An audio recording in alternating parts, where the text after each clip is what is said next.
While you didn't need to do that, we certainly appreciate it. Thank you so much.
Listen, that's the most boring world I've ever seen. Well, I hope you make it more interesting. Have a seat. Oh, fuck. Why? Oh. What? Well, I see. I'm I like see. sick on this. Well, if you don't want to sit on it, there's a button over there. If you click the yellow button, and then in the red, it's going to be Silas, or you can just do that. That's fine. Silas. Silasio. Man, I am so oversaturated. Oh, there it is. Hey, we changed the saturation. Is my butt on this? I mean, your butt seems like it's on there. Yeah? Yeah, I guess. I guess. Sure. I guess. Mm-hmm. Why is this pointed at me? Why? Oh, I can point it at me. Although it's not as consistent as I would like. Yeah, let's see. Ooh, there it is. There it is. Get bent, Tim. Mm-hmm. You fell right off. Get fucked. I've fallen off. You say that, but first stream that you've done in I don't know how long, and you instantly had like 30 viewers at one point. So... I think I've come to the conclusion that I am not going to turn on Twitch. So all my settings are as they are. I used to look at the, what do you want to call it? I used to look at the Twitch dashboard, and then you could see like how many viewers you had and if you were streaming at a bit rate or whatever. And I think the ultimate conclusion is fuck it. Good.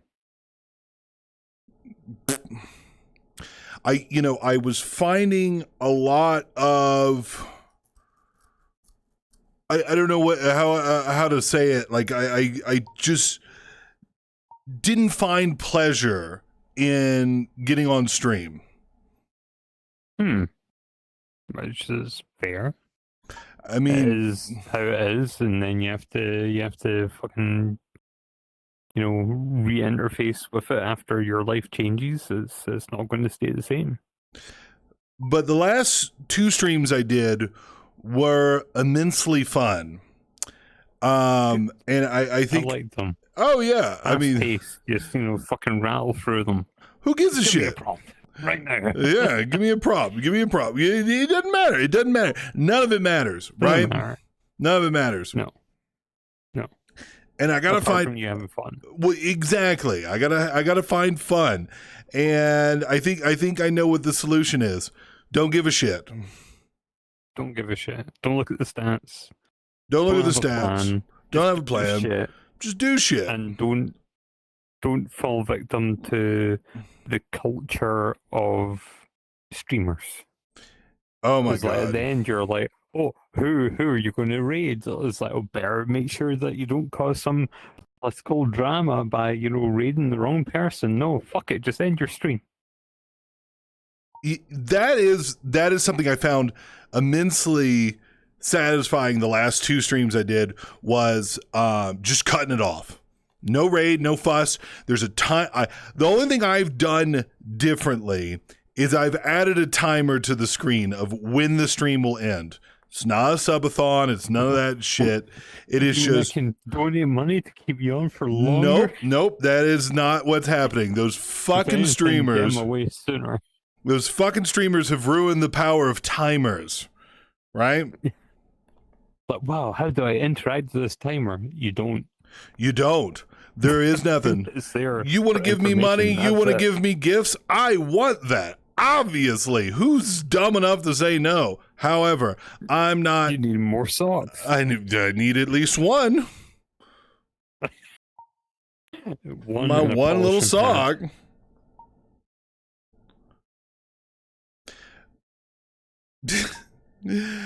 So yes, I'm trying to find the joy that I once had with streaming again, and I'm just Mhm. and I think that the level is don't give a shit, because I think I gave too much of a shit. But did you give a shit in the very beginning? Yes and no, right? Like, The Moogle days or whatever it was. A Moogle? well, now that was Amigo? that was Mikarza. He did his version of streaming or making YouTube content, where every Friday night we would go for several hours and talk to Randoms. randoms and whatnot. But that was his thing. You know, I Mhm. ultimately did not find as much joy in it as he did. Fair. You know, but when I first started doing any content creation, it was just YouTube, right? I wanted to Mhm. do that, and I actually was very against streaming. I was like, no fucking way, Oh my god. Oh my god. because it's live, right? And there's not enough control with it. You never know what the fuck's happening. You just have to share with anyone who's around. I know. Ugh. The unwashed. The unclean. And The opinionated. aren't we all opinionated? I mean, come on. Hard to sleep to have any kind of opinion these days, to be quite honest. Shut your mouth. Shut your mouth. I should have been in my bed like an hour ago, but hey, that's just an opinion. Just an opinion. So I was doing YouTube, right? And then this guy came up to me. He goes, and I was in VR chat. You know, I had done a couple of videos. I think I had made my 1,000th subscriber video. I don't know if you've ever watched it, but it's me going around going, I'm famous. Don't you know me? And people going, no. Yeah. No. You know Tim? Everyone knows Tim. Everybody might know Tim, or they know best. Clearly best. Hmm. Oh, no. Oh, sorry. Yeah. Fuck. I'll spare you the dyslexic joke. Okay, good. Definitely do so. But I was hanging out in VR chat, and this guy came up to me and goes, "Oh shit, you're a lot funnier in person than your videos," and that hurt my fucking feelings. I mean, you do have an energy that is best experienced live. So I definitely started streaming. I will admit that. And that's been the more instantly rewarding thing to do. Good. Like YouTube stuff, you have to make it, you have to edit it, you have to upload it, and then you have to go to your bed and wait a couple hours for people to actually watch it. Nope, While that is streaming. not how that works. It's certain done. Yeah, right. Well, I mean, yes. So yes, it does. That is how it works. For me, though, whenever I make a fucking video, it is Send there F5. refresh. I spend all this time and effort to get no reward. I mean, I don't know about you. Well, I barely make any video content, and what's out there is nonsense. So I'll show you some of my fantastic YouTube contributions. One of them's actually got like, a lot of views on it. Mm-hmm. It sits on a dead account and I never interact with it. It's great. Oh I just God. occasionally go and look at it. My second best video got copyright strike by Andy Best Electronics from Nigeria. I'm pretty sure it's Nigeria. Andy Best Electronics. Andy Best Electronics, who basically supplies equipment and also pays for a lot of TV productions and like Nollywood and things. And they're absolute fever dream. They're fantastic. Highly recommend anyone watch it. Like Tantacles. Okay, I guess the stream is sponsored by whatever the fuck that one said. No, you'll copyright strike you. The stream is not sponsored by whoever the fuck that person is. Not that person, but the person that they're talking about. Too many persons. I So anyway, you were talking about your timeline for uploading something to YouTube Oh, right. and how it differed from. Well, so like I love the process of making a video. It's super fun to learn all this stuff, and then I get to do my little jokes and whatnot, and I create something, and I'm happy with it usually. And then I'll get like 6 views. Oh, So shit, this is doing the numbers. so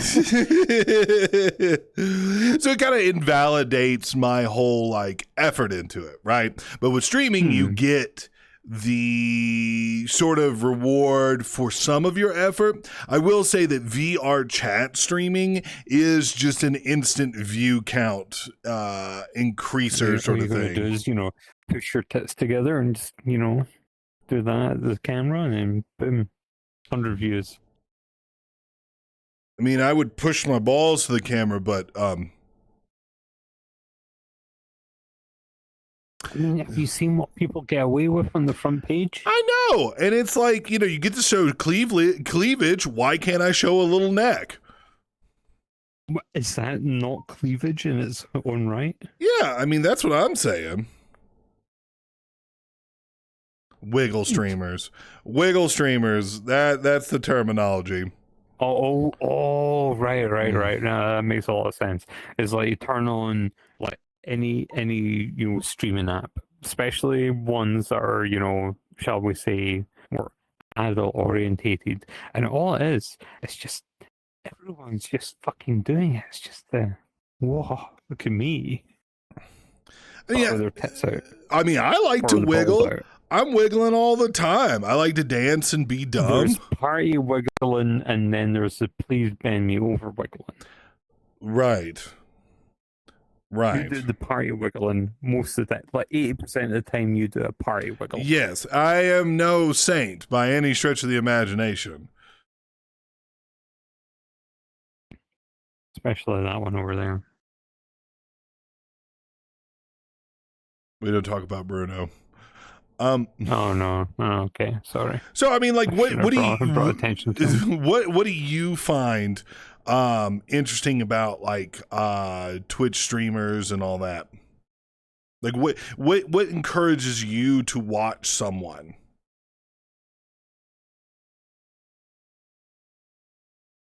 That's a really hard question because I don't really watch a huge number of them.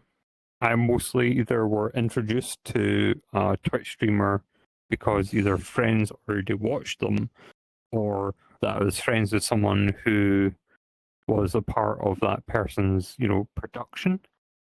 And then I got to watching them, or like you get introduced to another streamer by a streamer. So like the whole raiding thing. That people normally raid their friends, and their friends typically tend to be similar to the other streamer. So you get more of the same. Great.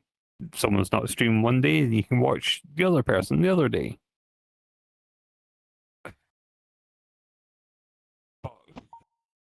for the most part, is what can I fall asleep to?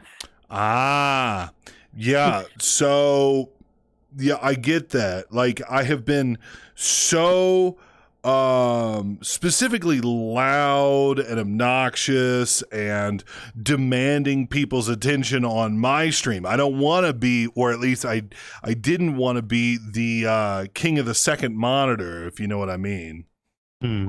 But even though you are loud, even though you are demanding, you're not obnoxious. Give me No, time. bear with me on that one. You go to other people's stream and it's just a constant barrage of bullshit. Especially people who have basically jump scare redeems. I fucking hate jump scare redeems. It's not that I find them scary, I just find them fucking annoying. I think the only time a jump scare redeem should be involved is if you're playing a horror game specifically and you're like, let's fuck with them a little bit, you know? Right. So one of them does do a lot of horror games. However, they don't always. A lot of the time recently, they've not been doing any horror games, but then you just have like blood curdling scream, and you're just about to fall asleep, and then suddenly, just out of fucking nowhere, like, can't fucking fall asleep to that, so instantly unsubscribe, fuck off.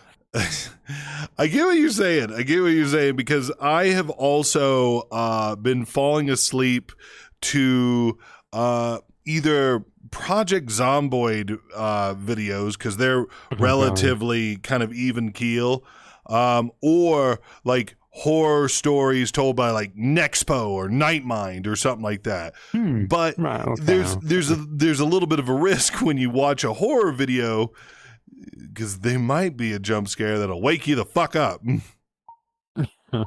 I mean, like, listen to like spooky podcast or something before you go to your bed. That would be, but if it's good, then I'd just be lying there a wee bit freaked out every night. I don't know. How am I supposed to sleep with that? I don't know. I don't have nightmares from the creepy weirdo shows I'm watching. I don't know what that's all about. Maybe you just feel really safe that you got Uncle Ring around. Yes, I feel safe with my cat who's at every night at 12:15 is sprinting from window to window on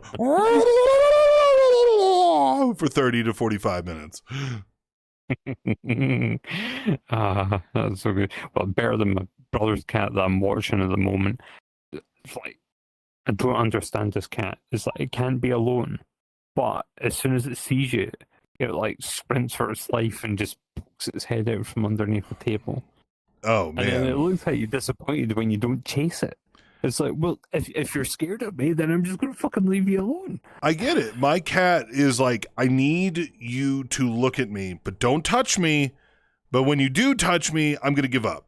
Like he just falls over and he's like, all right. But it's a lot of effort just to get to the pat stage. The touchy stage. Right, okay, yeah. Or squish. I just wanna do a little squish. Just a little squish. That's valid.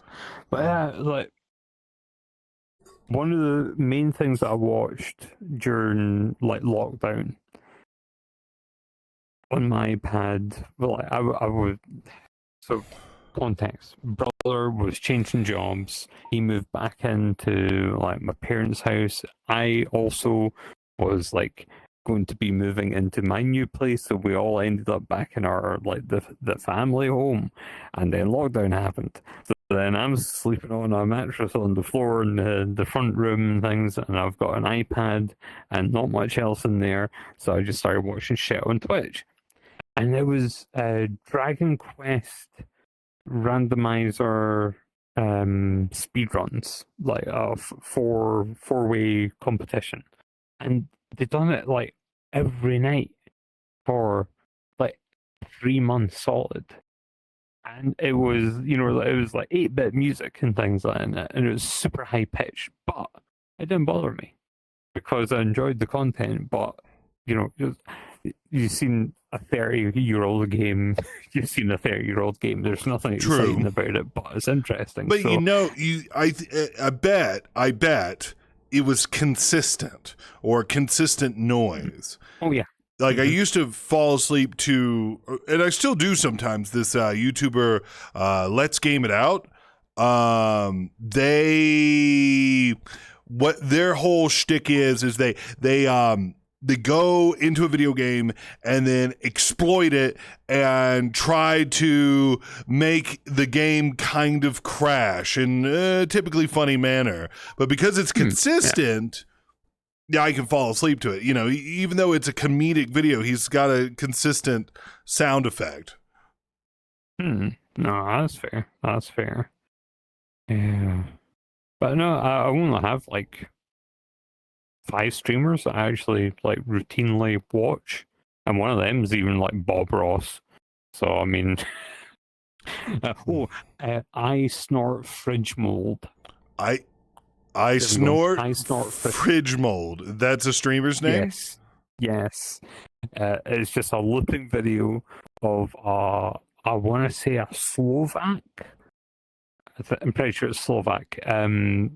Like mythical character. Like it's a forest gnome, brownie nymph guy, and he just wakes up in spring and goes prancing through the forest playing his flute, and then the story is like Hunter steals him, takes him home, puts him in a cage, and forces them to play the flute for them for their entertainment. And he has to try and escape and things. It's just like wacky stories of this little forest guy that just sprints around the woods playing his flute. And they've remixed it into some, I don't know what genre actually even is. I'm really So is it like a YouTube poop? No. It's like old 70s Soviet era film that they've just edited when remixed it into a song. It's great. And this is a Twitch stream. It like just loops. 2.5 minutes. And it just loops, and this is just a constant stream. I've thought about how do I set up a stream like that where it's just a constant loop and it goes forever. It's like the Lo-Fi Chill Girl has been going on for like 6 years or 8 years. Like, how do you do that? Like, how do you get that going? Because that Lo-Fi bitch has got some money. Media server. Now I did. Media server. Speaking of making money, I'm not monetized on YouTube, and I think today was the final nail in the coffin that I'll never be monetized on YouTube. Have you heard the news? Oh no! What's the news? They have upped the limits for getting into the YouTube partnership program. Oh, fantastic. Was it now 1 million? It's like 8,000 watch hours. It used to be 4,000. And then, like, I can't remember what the shorts number would be. But, yeah, no, I'm nowhere close. I was nowhere close to 4,000 watch hours at all. The best I got was like 300. But, yeah, no. Which was respectable. I think it's respectable. I think it's very respectable. Back in the day when YouTube actually fucking worked, that would have been like an extra 30 quid a month. Oh, yeah. Even if I was back in my day, I mean, it's cents on the dollar. Yeah, I don't know. I don't think it's important. I'll make whatever content I want when I want to, and I'll just do it because I'm having fun.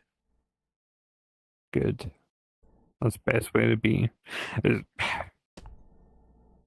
would obviously be nice. You make content, tens of millions of people see it. Yeah. Awesome. It would be great. Even in like professional, air quotes, professional media production, you still don't get that. It's like you can put, like, people can put tens of millions into something and you get like 100,000 people viewing it, which is absolutely fucking nothing when it comes to cinema. or you devote an entire week to making a video and get 6 views and 1 share, and then someone makes a fart joke in 30 seconds, and then it blows up to be, the next viral video. Is all of it's just luck, but Well, and then I also find it to be very consistent. High effort videos or high effort content gets a middling amount of views. It's the shit posts, the garbage that tends to do the best. And like the core example of this is the China apparently kind of, or was it Korea? I don't know. They kind of perfected the TikTok 1-minute dramas. Have you heard about these? No. Well, I mean, it is what you think it is. It's a TikTok video that's under a minute, and like and then there's a full production of it. However, it's like $1 million for 60 minutes worth of content, but they'll act out whatever stupid drama, and it's like really cheesy, really shitty, and it's probably written by AI, but it's made by humans, and those things get zillions and billions of views and are making fuckloads of money, more so than I don't know, whatever Marvel garbage thing. Oh God, what's her name? Chad, was it? Chad. Yes, I like Chad. The other one, the one that's got the frog. Frunky frog bait. Wait.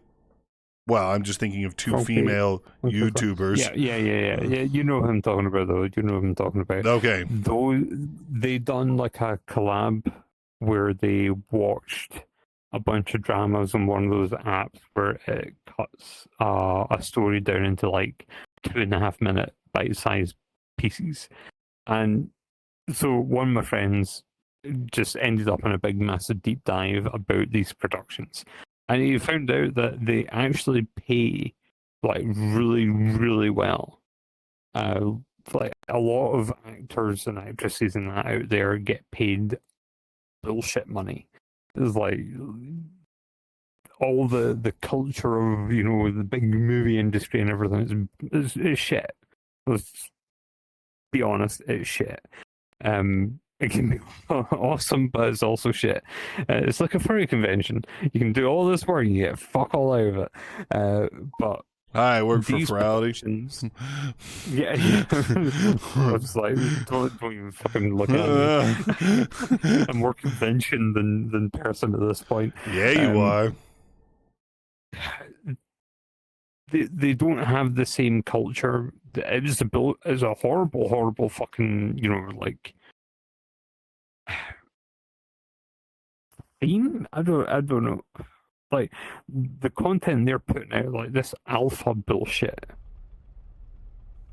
It's the werewolf story on TikTok, right? No one's fucking werewolves, though. But actually, no, they are fucking. But anyway, I digress. They don't have like traditional production houses or anything. It's just people who made an app and are making bullshit fucking stories and then filming them. And to get people in originally, like pornography, you have to pay very well because a lot of people get typecast into this type of stuff. And so you got to make it worth their while and they can retire on it, because otherwise you ain't going to keep anyone.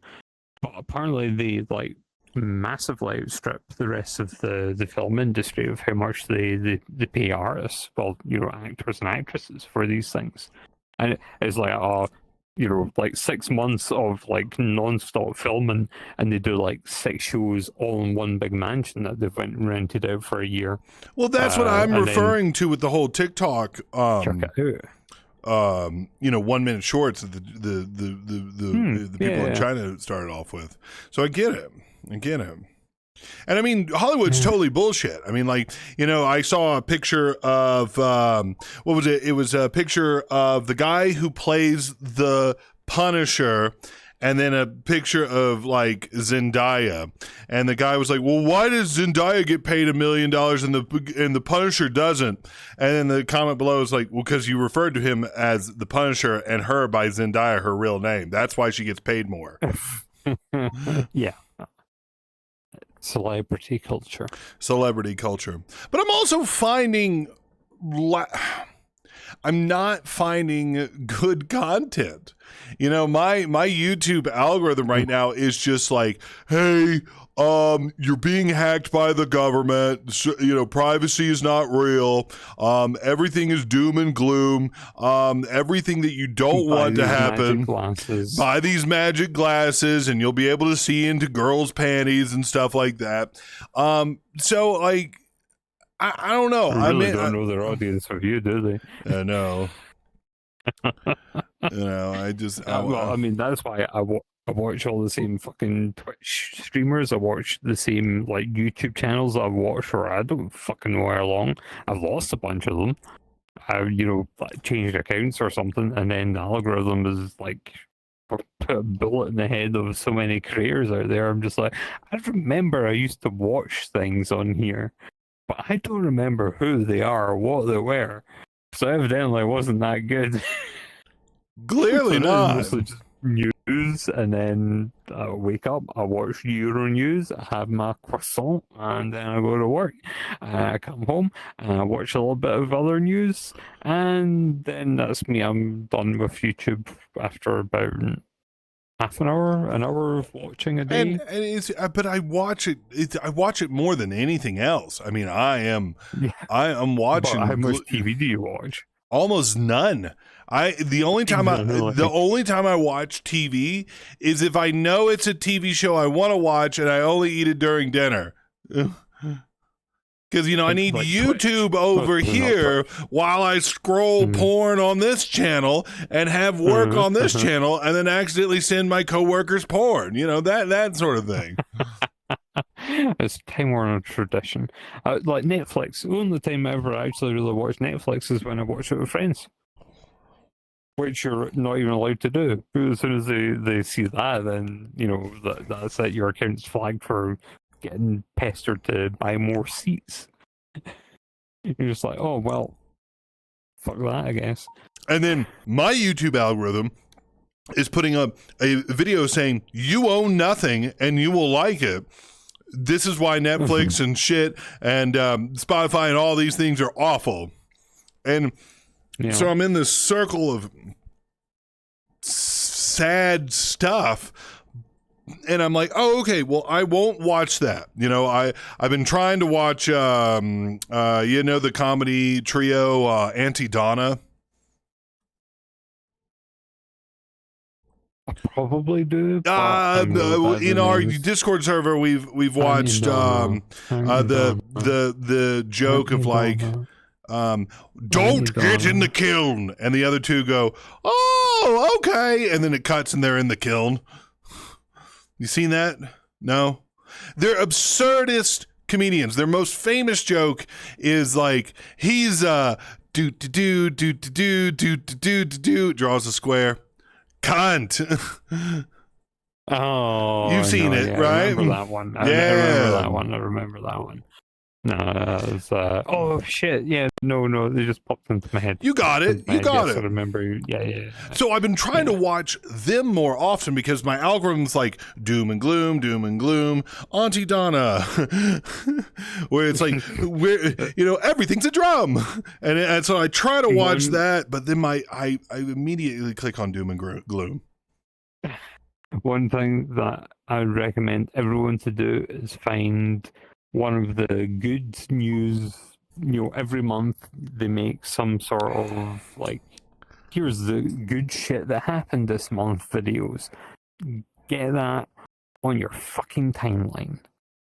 You don't need a lot of hope, but you need some hope that something good has been happening, and a lot of good has been happening. A lot of bullshit has been happening, but also a lot of good's been happening. Well, I know, but then like, that's not how my brain works. Oh no, I'm talking about you. You're a lost cause. Thank you. Oh yeah, you have hope. We I can't.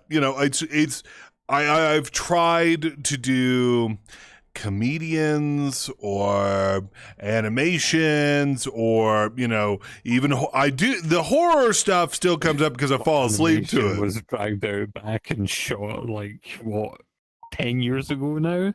They first went Dictover animators. Oh right, yeah, because they stopped doing it by view count. They did it by watch time. Right, that was the big changeover. Typically, small animators were a lot smaller, so Right. And then there was another big shift when PewDiePie said the N-word. Right?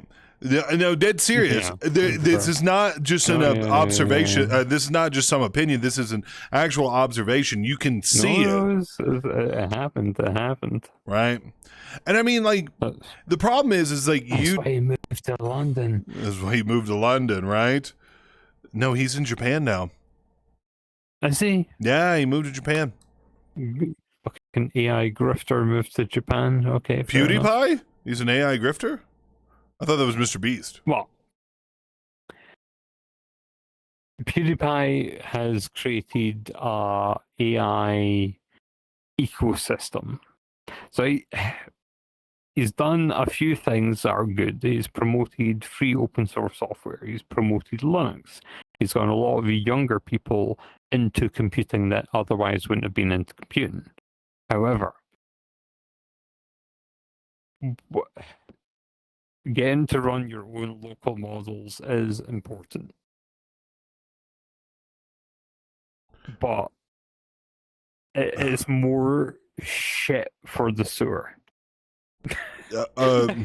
Basically. Okay, I mean, It's like, I've instead of never really campaigning- watched PewDiePie. I mean, I've seen like one or two of his videos, but I've never watched him, so I'm out of the loop Yeah, on this. basically, it was more of a, oh, look what he's doing for, promoting Linux. He's like, Windows is gone shit and is getting shitter, so I'm moving to Linux. And that got a lot of young people to go to Linux, half of which probably grew up, because this was like 10 years ago or something now. Half of them have probably grown up working at Valve and making Proton work. It's like that kind of thing does have that kind of knock-on effect, which then makes it easier to use Linux. So things like that, I can agree with. His what did he call it? Odyssey? I can't remember. Odyssey? He made like Oh, is he the one that did Odyssey? Yeah. Oh, right, I mean, because yeah. that was the deal, was like you would go to Odyssey, and I've done it, and I have an account where you connect up your YouTube, and it would just port over all the videos that you did for YouTube over.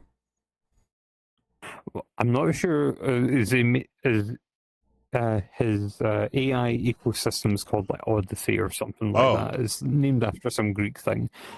The last I heard is that the AIs revolted against him. He had to kill them. Okay. So that's where the AI grifter bit comes in. He's like putting out all this stuff. He's doing some good work, but then it's like, oh wow, you're running into the same bell curve that all the AI companies out there are running into, and it's a dead end. But I bet you've made a fuck ton of money on it. You know what video that is every other video for me? The AI bubble is bursting. Proof. And it's like, yeah. When's that happening? Steam Frame's also coming out this year. Oh yeah, Steam Frame's coming out this year. Yeah.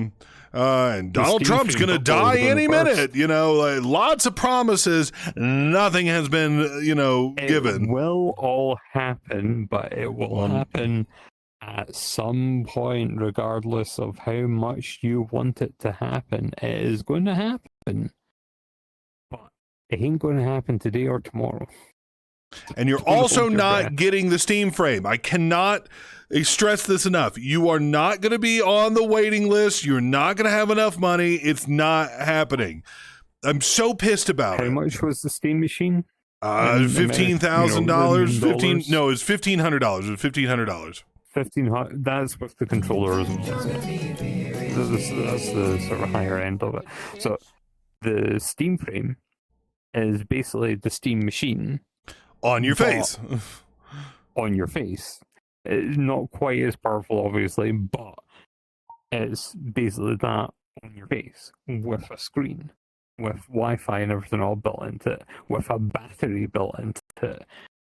That shit is going to be $1,500, if not slightly more. 1,500 to 1,800 is where I'm putting it at. Yeah, I would agree with that. And they will artificially reduce the quantity they release on purpose to try and ride out the AI bubble, so that eventually, because they'll be selling them possibly at a loss, so they don't have to increase the price later on or decrease it and then devalue their platform. Whatever. They'll try and have it slightly elevated and really slowly bring it out. So eventually, the market then goes more in line with its pricing.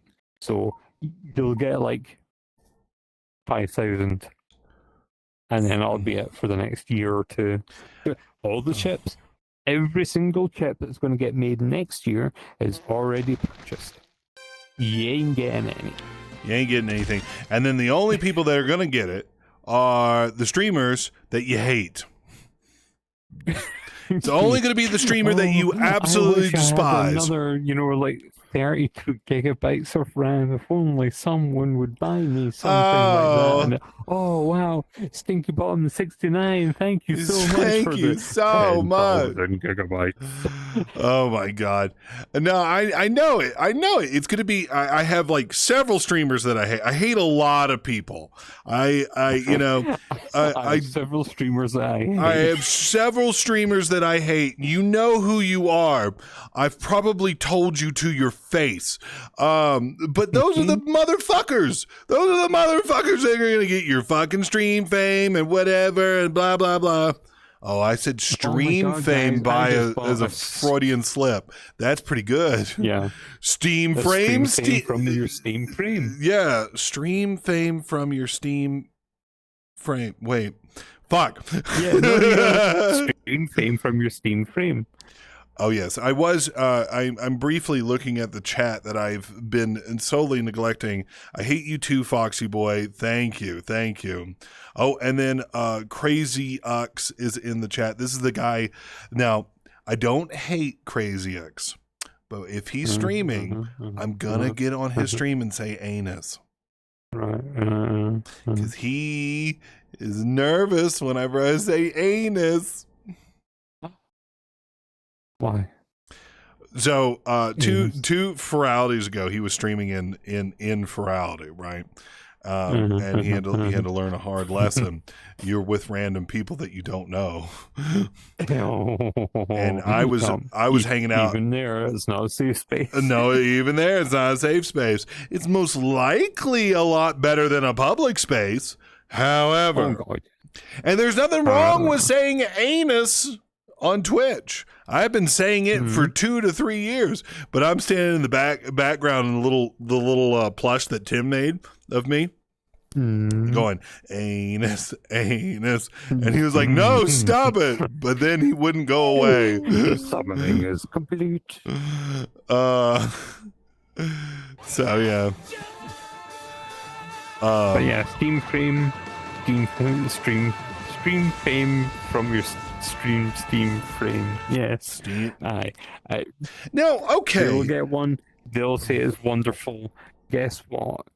Is it really going to be better than any of the other offerings out there? I mean, our friend Tim has been saying, like, it's just an Android, it's just a Meta Quest thing on your face.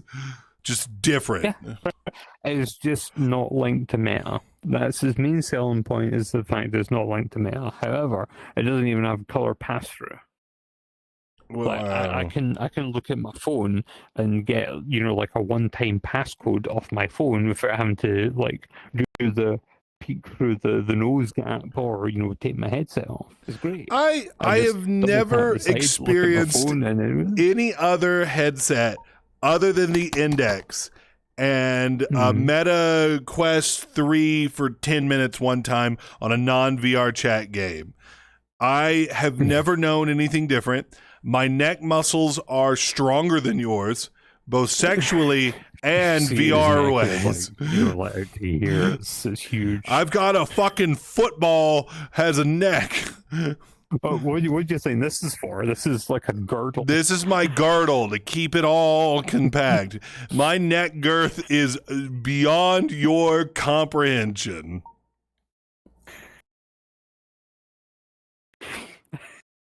Well, this is certainly turning out to be far more fun stream than I thought it was going to be. Fuck you. So here's another conspiracy theory, and tell me if I'm wrong.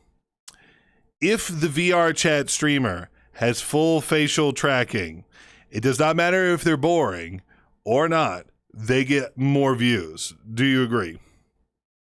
Yes. 100%, because they can gaze longingly into the camera and, you know, meet puppy dog eyes, and people just, like, they're powerless to resist it. Now, I realized my mistake. I should have gotten the Quest Pro on so I could try and get you some extra subs. So please. Well, I mean, if you would just show more fucking donate tits, some. I could have gotten more views. But I don't even give a fuck. I mean, it's very weird. I've been giving a fuck for so long, and now suddenly I give up. I don't care. I want to have fun. You must disenthrall yourself, and only then can you enjoy your streams. I mean, I had so much fucking fun on Saturday, or Friday, and then I did a 1 hour stream where I just shit on Tim the whole time. Poor little guy. I watched it. It's great. It was great. I had a lot of fun. You know,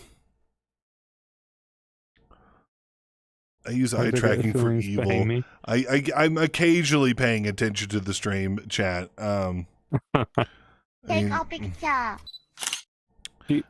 One of the main things that I get from using the Quest Pro is, one, a headache because the Halo strap is shit, and two, I really hate having to try and pretend that I'm engrossed in whatever conversation I'm having. I mean, your eyes just start wandering and everything. My eyes don't fucking move. I mean, they might have some little bit movement, but they are straight ahead. Is that a predator or a prey? I can't remember. I think it's a predator. And this doesn't move. I'm constantly either smiling, frowning, making an angry face, or just trying not to rip a fucking huge ass fart in the middle of whatever conversation. And when I say try, I don't try very hard. But there's beauty in the fact that I get to puppet this face versus the face being puppeted for me by my own face. However, I do want to show more emotions. You know how many times that someone says, "Can I take a picture with you?" And I go, "Yes." And then they go, "Smile." And I do. For me, smiling is this motion. And I do that. But I'm also doing it in real life too. You know? Oh, you know, I kind of want that. So I mean, I will eventually get face tracking. That's something I want to do. Is it a priority? Absolutely not. Food, rent, cat food, that's a priority, right? Yeah. You know, there is a version of this guy with face tracking. An app that, you know, like, you get apps out there that will toggle your microphone on and off in different ways and things. Why isn't there one for face tracking? It just cuts off the face tracking and you can toggle it back on. So if someone starts, you know, like a long rambling conversation, you can go boop, and it's just the standard. You can just yeah. And then when they're done and you like wake the fuck back up again, then you can turn it back on. If no one's made that yet, please make it. That would be fantastic. Thank you. We just need a little button. Yeah. Just like toggle on your controller. I'm sure there's a button that's not used on there somewhere. And I mean, there are limitations with face tracking. I will say, an interesting streamer and a face tracking person is this. I can't remember his name, but he's a dragon. He usually sits in the dark with like noir music playing, and his face tracking is like way too fucking good. and he's interesting. So he's got the good combo of things. And he is the one out of maybe 2 streamers I see with face tracking that really looks believable. For the most part, it's good, it's interesting, but there are issues. Like frowning is not really good, you know? Yeah. Or 2 emotions are too closely linked and things like that. Yeah. Right. A lot of it's all in the the Unity setup. So you can have all the great equipment out there that you could ever buy, but if your avatar has not been optimized and customized for you, then you do miss out on a lot of that range of emotions and expressions that you should be able to make. But And it's so funny. The furry community really wants face tracking, but this face doesn't match my real face. And then the anime community, which has probably better face tracking, it's so cartoony and flat, it doesn't count. So there is not. There's this disconnect. funnily enough, a style of animation to help you save time and money by limiting the amount of like facial movement you have to actually animate doesn't translate well to actually expressing a lot of emotion. Hence why anime looks the way it does, and hence why they act the way they do, because you gotta. You know, what Just like Hanna-Barbera animations. Hanna-Barbera, yeah. Yeah, it's like it's a matte painting basically, and then all you've got is like someone's arm moving, so it moves massively to really, like. Well, that's why almost all the Hanna-Barbera characters had some sort of like necktie or collar or something like that, so they could take the cell of the body standing still and just animate the head. You know. Mm-hmm. That was such a reuse. Hanna-Barbera cartoons are notably bad or not of quality. However, their streamlining of animation process allowed them to make more cartoons and put out more ideas, and that's kind of admirable. I really, while I don't like, Yogi Bear, I think it's the Nintendo of the animation world. Kind of, yeah. Well, will we say Nintendo? Well, it's using an interesting, using current technology in an interesting way to extend the life of the technology or the animation, maximizing profits, minimizing cost. And I mean, anime definitely does that from time to time. But I don't. I mean, like some of them are like absolutely terrible. Oh well, I mean, it was like those... the one of the latest seasons of One Punch Man. One of the characters is just a PNG that they just kind of dragged across the screen with no movement, and they got called out for that one. That's pretty good. I like that. You see the bounding box around them. It's like, boopy, boopy. Was it the purple snake? That does animations on YouTube and things. Oh, NCS artist. Yes, NCS artist. That is it's like their animation where you got like the bounding box and they just like puppet. Well, so that goes back to some of my previous comments of shit posts and stuff like that, like low effort crap is the thing you remember, Yeah, pretty much, yeah. But then the effort that they then put into something that still has that same energy, but obviously took a shit ton of money, and time, and effort to make. Was it the arcade thing? They did do an arcade-based. Wait, what are you? NCS artist made a cartoon, like a full-fledged cartoon. The Gloose. Yeah, the little guy. The Gloosey. You keep saying Gloose like I'm going to help you flesh that out. That's the name of the wee can, the wee best. Yes. I mean, that's all. I mean, I'm not trying to say that they don't put a lot of effort in it. I'm just trying to use that okay, hear me out on this one. High Upside effort down. that looks like low effort, Yes. Yeah. right? Uh-huh. Yeah, high effort that looks like low effort is fantastic. I have been to the VR chat world multiple times. It's called Endless Residence. It's been in VR chat for a long time. Every time I get someone in here, I take him there. And there are a bunch of weird shit posts in this world of him just like showing his butt or like just laying down on the ground, this little character. But all of it was like really well animated and took time and effort, but it looks like shit, but on purpose. But it's not shit. It's kind of glorious. I've lost the thread. The thread. Like YouTube poop. YouTube poop looks like low Looks effort. like shit, but good YouTube poop was really fucking hard to do. I mean, the YouTube poops of Zelda CDI, right? Scrap me link. Squadala! My boy! Prévu.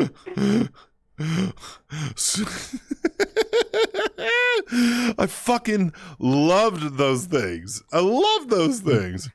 No. Every weekend was basically friends coming over, and I was just watching hours of YouTube poop.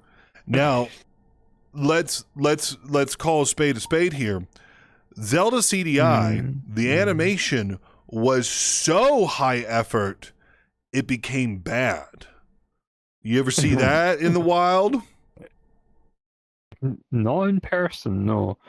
Yeah, it's like trying to make an animation from what was a Eastern European animation house that made the animation, which have a very particular style. And a lot of times they had a lot of really good movement in their animation, and then suddenly they're plunked this fucking platform. And they're told, yeah, you can have like, what, 3 frames a second or something like that? And they're like, oh man. Shit. Whoa.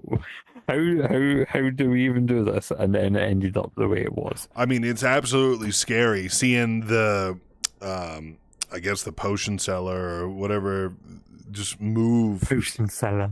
Potion seller. Strongest potion. You're not capable of my strongest potion. Okay, now talk about that. That is a shit post.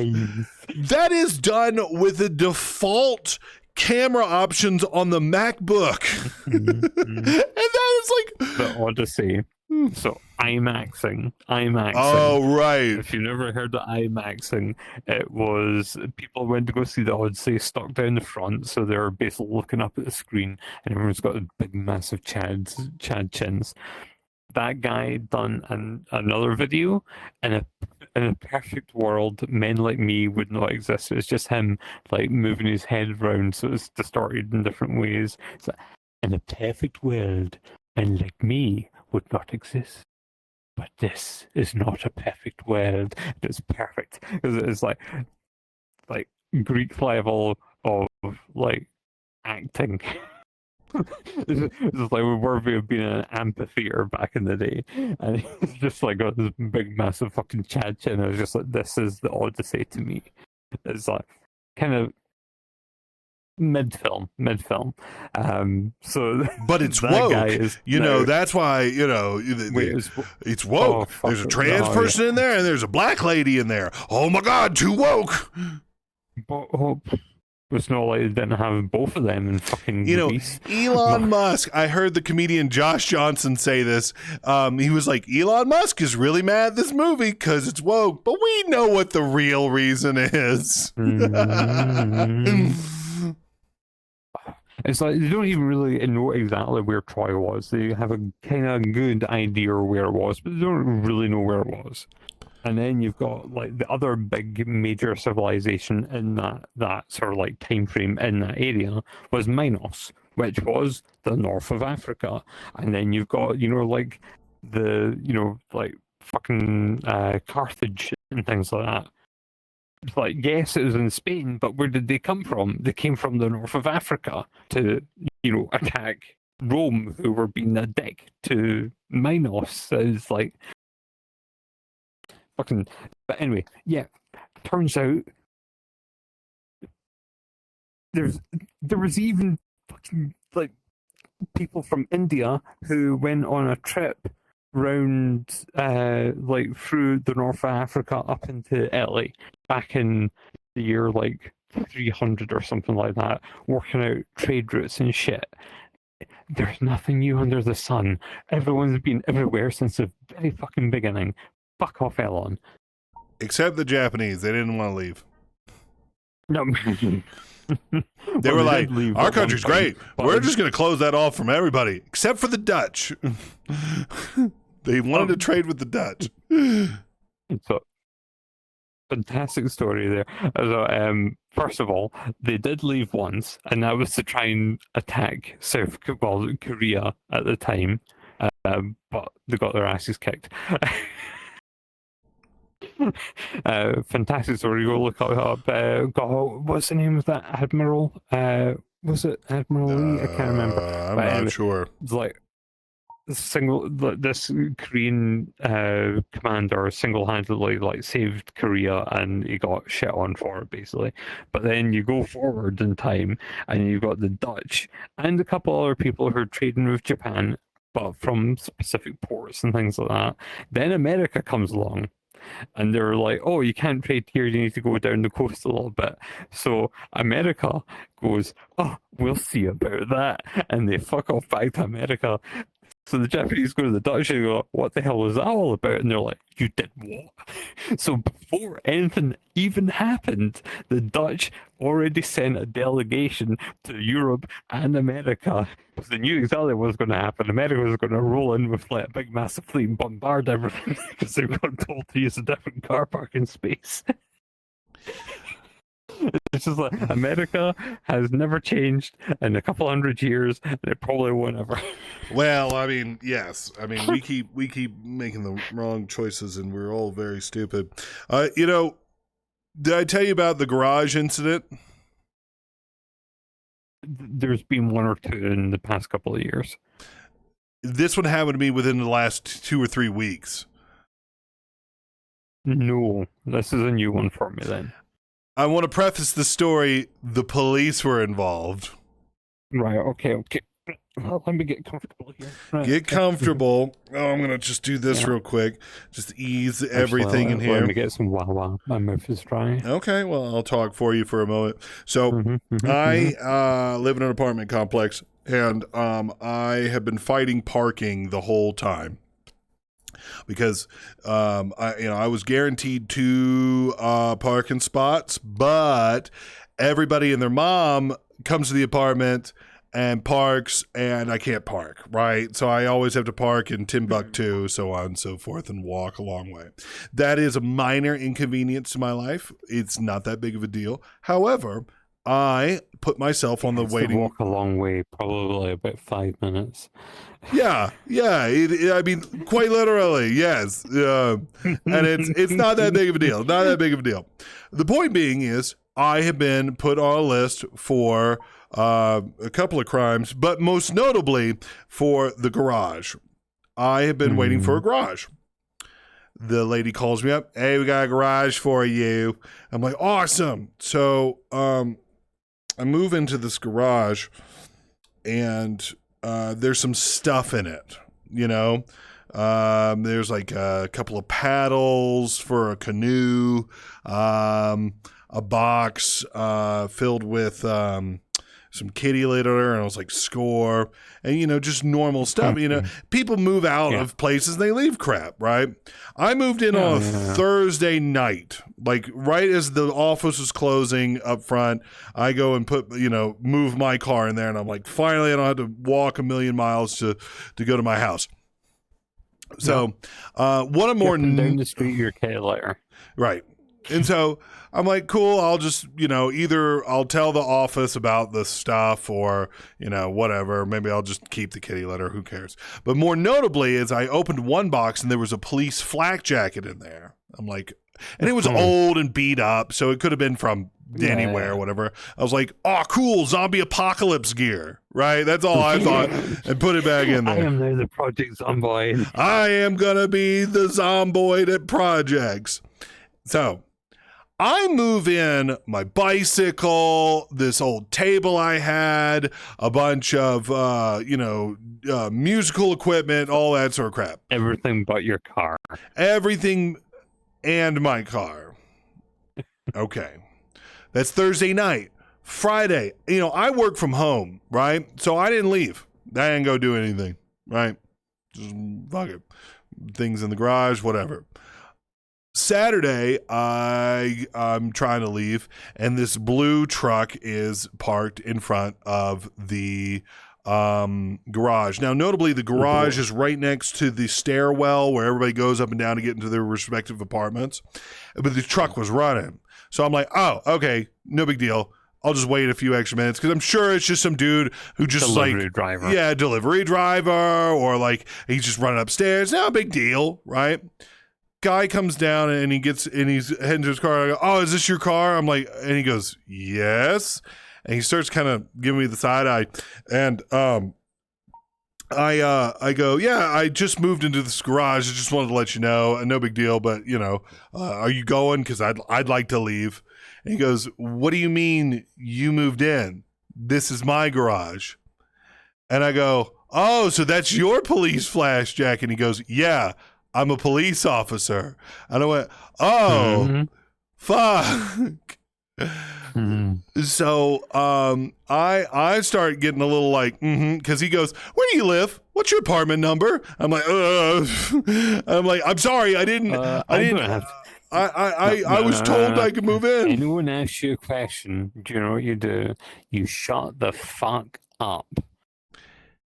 Yes. I should have. Fuck up. I should have shut the fuck up, but in this particular situation, I didn't realize I was in a plane because he's in normal plain person clothes. Yeah. Still fucked up, and it's weird in the moment. You can totally say, "Shut the fuck up." You're absolutely right, but in the moment, you do different things than what you're told. That's Am I why right? You have to keep saying it so that repeat after me. Remember the mantra.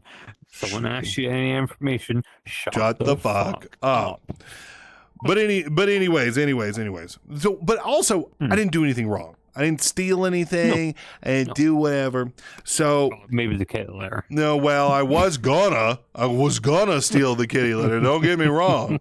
So anyways, he's like, well, what the fuck? And I'm like, well, the office told me to move in, so I did, and I have a little clicker, and I showed him that the garage opens and does from the little thing, to prove that I'm like, I didn't just break in and move my car in there, which would be an odd way to do squatting. So he goes, well, I have to go. He calls the front office and apparently for the next 30 minutes screamed at him, right? Just like angry, yelling at him. I go into the office. The policeman. Yeah, I know, right? Like crazy. So I go in, and then she, like, as I walk into the front, because I immediately took all my shit and just threw it out of the garage, right? I was like, I'm not dealing with all this. Lady, I walk in, and the lady's like, and she hangs up the phone. You could just feel like the blast of the air of the yelling from the phone just like blew her hair off. She's like, are you here to yell at me too? I went, no, no, everything's fine. Everything's fine. So all my shit out. Here's the key form. That's exactly what I did. And let me know when there's a different one. And she was like, you're immediately at the top of that list. Ultimately, there was some sort of screw up in an Excel spreadsheet. One garage was open, not his, and so I got a garage that was even closer to my house. There we go. And then for the next 2 days, I was like, is the police officer gonna knock on my door? Is he gonna knock on my door? And no, was he cute? He was not cute. Oh, right. Okay, fair enough. Yeah. Not cute and also angry and shouts at people for, Right. like an honest mistake. Yeah, sounds like, your average policeman. I mean, but at the same time, I have some sort of understanding of why he'd be upset because someone violated his Yeah, of space. course. I would be upset if someone violated my space. He immediately fell back into the role of being the policeman, though. He did. He did. He didn't handle that as an individual. He handled that as, I am a policeman. You will do as I say. Shut the fuck up. So, anyways, that's the garage story. I have a garage. It's totally mine. It's actually bigger, but it's there's Next no. time you see him, just be like sprawling in your garage, and just like flick the thing up, and just like reveals you just sprawling there in your bigger garage that's closer to your door. And he's like, I'm starting to feel more and more like an adult. I have decided that an adult, or what it feels like for me to be an adult, is to have a dishwasher, a Yeah. washing machine and drying machine for your clothes, air conditioning, a garage. And so these are the things that mine have has no roof and no door. a garage, a carport, or something. Some place you can go stuff shit Oh, no, outside. it was made out of asbestos. I had to put it down. You had to put it down, huh? That's sad. But yeah, that's outside of owning my own home, I am 95% adult now. And I'm not really sure owning my own home is the smart thing. My parents got a microwave / convection oven thing. Old microwave died, and if you get a microwave and you don't want the stupid enamel stuff that always fucking peels off, get a convection oven one, because they're typically just brushed steel on the inside. And I looked at it and I was like, shit, that is a good microwave. I want one of them. I was so excited to buy a fucking microwave. I mean, I get it. No, I get it. Like, it's weird. It's weird because I have this. I have a niece. She's 7 years old. New games coming out, and now I'm just like, wow, look at that kettle. She finds my conversations with her dad absolutely boring because we're like, yeah, I mean, I bought this tool and it's lasted me a lifetime, like this corded drill from 1985 is still working, and we're all excited about that. I mean, it's weird. We've got the same Bosch drill that we've had since I was like 4. I know what I was talking to you If about. not younger. And I was so excited about it, was the fucking printer. The printer, that was it. There we go. It's a printer. Brief recap. It's a good printer. It's a great printer. I have been looking for a scanner to scan all the old photos and documents my dad left for me. Well, he didn't leave them for me. He just was like, man, I'm done with that. And then went up to heaven. He gave you no choice in the matter. No choice. But I've been looking for a scanner, and I was looking for a document feeder one, and they're so expensive. Yeah, and it's been so expensive to even think about it, and so it's just been whatever. So I go to this computer store because I needed a charger for an old laptop, right? So I can make it into a home server. This laptop runs Windows 8. It's doing great. I hate though. Fuck it. It was bad. I'm not saying I chose this great. operating system. Another follower. Thank you so much for joining. If you're using it for a server, just get Linux on there. Oh yeah, we're gonna put Linux on it, but so much the better. battery is borked. So got the charger from the thing. And I was like, and they had scanners up front. I was like, oh man, what are you selling those refurbed scanners for? And he goes, well, that one's $50 and that one's $100, and the $100 one was the document feeder. I was like, oh man, I don't give a fuck if it prints. I just need a scanner. He goes, well, actually, this guy gave me this old fucking printer thing. If you want it, you can have it. And it's this Brother printer scanner fax machine. Brother. It's from 2010. I think was the last time it was touched. It's a scanner. It's a document feeder. It's a laser printer and a fax machine. And it he didn't know if it worked, and I said, fuck it, I'll take it. Can we send each other faxes? You can send me a fax if I get a phone line. Yeah. I don't know how to make a fax adapter. You know, fax. You can just use them anyway. Right? Okay. But he gives it to me for free, and I take it home, and I'm thinking, okay, it's probably gonna do something, but not everything. So I did a scan, and it copied it and printed it on the paper that was in it. And then I'm thinking, oh, okay, so let's test the scanner. I bet you I'm going to have to spend the next couple of hours trying to find the right drivers and whatnot. And I plug it in the computer. The computer goes, bonk, your Brother printer's installed. What? It scans. It document feeds. It prints. I didn't have to install fucking dick. All I went was open source scanner thing. Boom. Now this behemoth is quite large. There you are. Hi. That's my printer right there. And that's my cat. Printer. Hello. Hello. Squish the cat. Squish the cat. Squish but the I cat. Googled this printer and it is $700. What, my squishy kitty? Yeah, there was a Basco washing here, so I literally just went and grabbed it. And then the immersion, right? The immersion. I got a wee bit freaked out for a second. It's like, oh yeah, oh no, that's not a bag of washing. I haven't put it away yet. Shit. Right. Well, anyway. No, I've had the immersion moment before. I've always been a tall guy in VR chat, and remember when all the little otters used to run around? Like that was the hot button avatar for a long time, was the little otter. You know, I reached down to touch one, and as I did so, I touched the arm of a chair that was covered in a nice fuzzy blanket. Definite immersion. I was like, oh fuck. Oh my god, I've hit the matrix. But anyway, printer. So I also found a printer in my work. I found multiple. I work in IT. Can you believe it?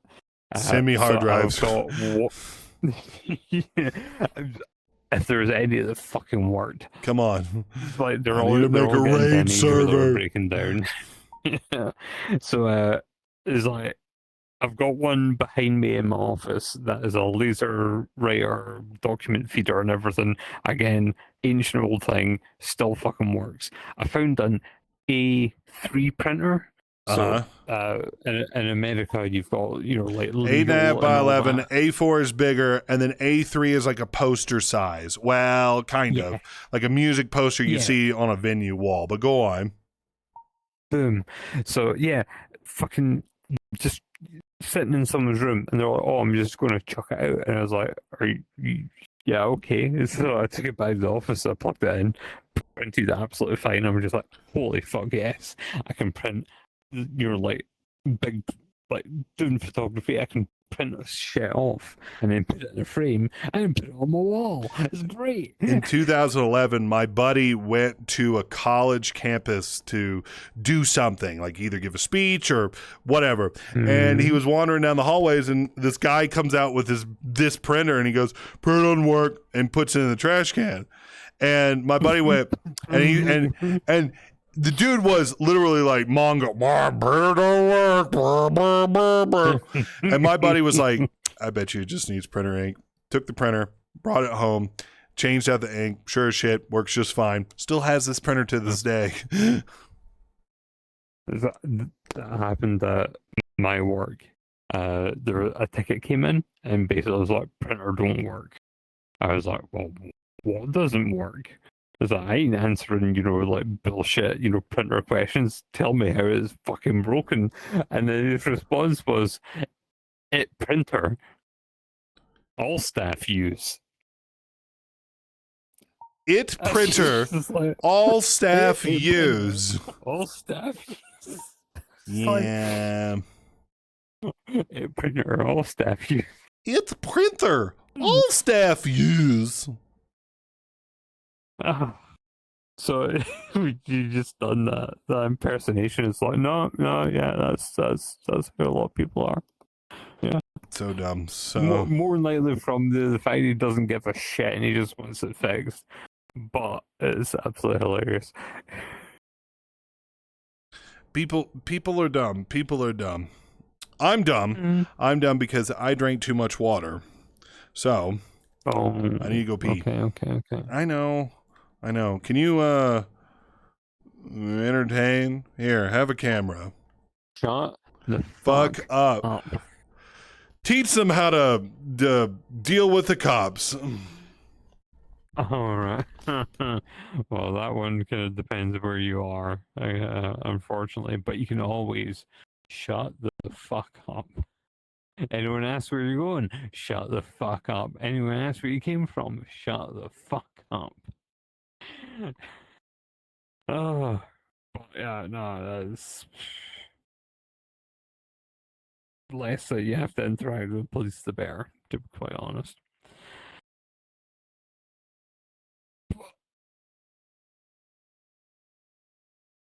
Oh, sorry, big stretch. Do you know what the time is? Oh shit, it's 4 o'clock in the morning.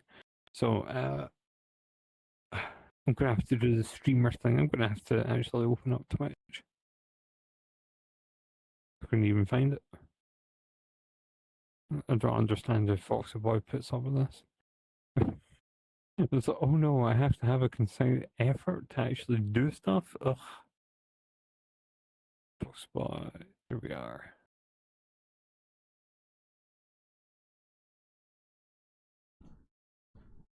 Ugh. If you want to fill the Foxy Boy with food, send him a treat with treat stream.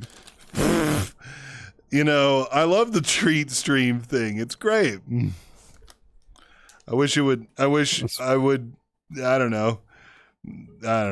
Well, I'd love it. See, some of the reasons to actually do, streaming. People just buy me a pizza randomly. Oh, I know. I mean, it's such a nice thing. It's so. I don't know where the culture came in to where we should tip our streamers or whatever, and I'm not asking for desperation. I mean, I guess that is why we stream, huh? Or is because we want a Scottish person on your stream. I'm just going to bring them down. What is the greatest joke of Scotland? Desperation or death, or it's the fucking fairies. Okay. Well, I mean, so what is the funniest thing the Scots have ever done? What's the highlight? What's the happy? Is it the drunk guy trying to put his debit card into the fence, trying to get money out of the fence? Oh, that's a fence, mate, or whatever he says. Or is it the Scottish guy on top of the roof that doesn't want to put his weight down on something and he just says absolute gibberish? Is that the height of Scottish comedy? Everything that man says. I know. Or the guy pushing the pram that's on fire. It's like, it's on fire. And he's just fucking strung out. Fire? Fire? Are you the police? Shut the fuck up. You're pushing your burning pram down the street and the policeman asks you what you're doing. Shut the fuck up. Just keep walking. Nah. The height of entertainment, my god, no. Michael says the Welly Boot song by Billy Connolly. Oh, right. I'm was never a huge fan of Billy Connolly. So I don't even remember all the lyrics. I better eat candy in remembrance of Billy Connolly. What's up? What? He's dead? I don't know. When did he die? He's not dead yet. Did he do a die? Yet. No, he's not dead yet. These are the off-brand gummies I'm just trying to eat through. Then why did you buy them? I didn't. Oh, right. Okay, well, that sums that one up. But they're doesn't it? called Bubs. Bubs. They That's have a flavors shit like name. strawberry vanilla, tutti fruity, lemon raspberry, the one I like, and then the one that ruins the whole bag, banana toffee. I can taste that already. Mm-hmm. Now, I just got a notification on my eyeballs saying Aaron has booped you. So what does that mean? You won't be able to see it. You guys will, but I don't want to open my menu because it's going to be fucking something dumb, and I hate that boy for it. Isn't that the whole point of having friends is they send you stupid shit? I hate them all. I hate all my friends. They're all awful. Mm-hmm. They're the worst people I've ever met. We hate you as well, don't worry. Thank you. It makes me feel better. God, I just like candy, Yeah, all these- even if it tastes bad. Such American flavors. Fuck them. Well, what's your favorite It's flavor of like, candy? You're like, oh, it's strawberry and vanilla. I'm like, why put the vanilla in there? Why? Just have fucking strawberry. Oh, my favorite flavor. Oh, that's a fucking hard one. If it's just like jam or something that I'm using, then it would be raspberry, more than likely. Raspberry jam. That's it. Fucking. But I mean, what else? There's like sweeties. I don't really eat many sweeties. I'm a sweetie. You are a sweetie. But if you Love don't me. even eat any more of them, you're already a sweetie. Oh, God, and, Spicy like, something pickle. I eat. I like pickles. Pickles are good. When I don't did buy Polish ones. okay? In America, Mhm. Skittles. You know the brand Skittles. Mhm. Taste the rainbow. Yeah. We have Mhm. all the flavors, and we have grape as our purple Skittle. Yeah. Mhm. You have what flavor? I think it's blueberry. It is black currant. Blackcurrant, there we go. Mm-hmm. Yeah. Yeah. So you don't But that one was, it disappeared. I'm old, so I remember all these things that we used to have when I was a kid disappeared one day. Basically because the European Union said, this is poison, stop poisoning children. That's how I feel about Dunkaroos. I would get high and eat a lot of Dunkaroos, and then they disappeared. And now they're back. They don't taste the same. So the purple skill, Yeah. disappeared Right? for like 10 years. 'Cause- And then they had this big song and dance with adverts that was literally just about the purple skill. It was back because they'd found a natural dye that made a purple that they liked. right. And it was black currant. They're like, And, you know, I'm in Japan, and I Mhm. had a friend who lived in Ireland, and he went to Mhm. Ireland, and, he said, what do you want me to bring back? I said, if you can find Skittles, bring me back Skittles. And I take a handful of Skittles, and then there's black currant flavor. I'm like, this isn't the Skittle I was told there was going to be. None of these weird ass foreign None of Skittles. these foreign Skittles for me, young lady. Now, in your neck of the woods, do you have a thing called blue raspberry? No. No. I don't know what happened in the history of making flavors and bullshit, but at some point, a candy company was like, we want to make raspberry, but red looks like strawberry, so we got to make it into something cool. And they made blue raspberry. And then That is just blueberry. it's not blueberry Because blueberry is purple, I guess. I don't get it. But in But America, why our not make bi- it purple and make blueberry blue? I Because don't even if it know. isn't actually blue, then why not just I make it blue? don't Because know. it's in the fucking name. I don't know. And Even now though we blue is have typically what you get for bubblegum. blue raspberry is an American staple. Never had it. Yeah, well, life is hard. I had a blast when I was in America last. Oh, I have to say, it is the yeah. least shit out of all the Mountain Dews. The least shit. Well, Still shit. so there is a conspiracy theory that I read or watched a YouTube short on once. And it was every time there's a new Mountain Dew flavor, a huge catastrophe happens. So like Mountain Dew Code Red came out and 9/11 happened. And then Baja Blast came out, and then like I think the Valdez spill happened. I don't know. I can't remember, but there's something there with these conspiracy theories about Mountain Dew. Kind of lost. You'd like to say that it's stupid, but if you had a new Mountain, if you had a penny for every time a Mountain Dew caused a disaster, you'd have 2 pennies. Which isn't a Which isn't lot. a lot, but it's funny. But it's fun. But it's twice. just funny that it's happened twice. So yeah, yeah. I hate the feeling it makes in your mouth. Of Mountain Dew? You find a lot with a lot of American drinks when you drink them, like they're oily. Ooh, yeah. I know what you're talking about. Mountain Dew is one of them. And the thing is like you either love it or you just don't like it, right? Like it is a No, it's not refreshing. to me, it's like not. you're drinking a dessert. However, I have a high addiction right now to Dr. Pepper. It's like root beer, Dr. but Pepper is funny. nice. It's like if licorice was a good flavor. If barbecue was a soda, it'd be Dr. Pepper. What kind of doctor is Dr. Pepper? Well, he better be one that deals with diabetes.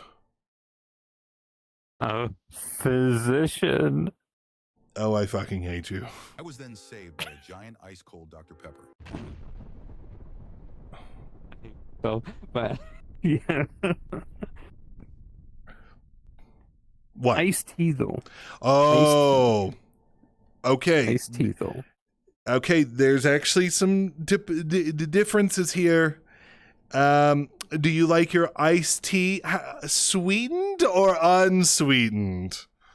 And yes, I am asking that question. Both. Both. But I like sweet as in you can taste it as sweet, not that you can maybe taste some tea What does that mean? with your sugar. I mean, hold on. Okay. Here's what I do.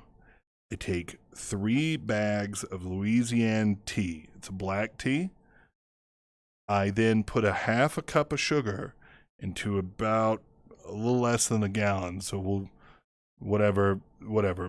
And then I set that outside with water and I let it soak in the sun all day. And I make sun tea.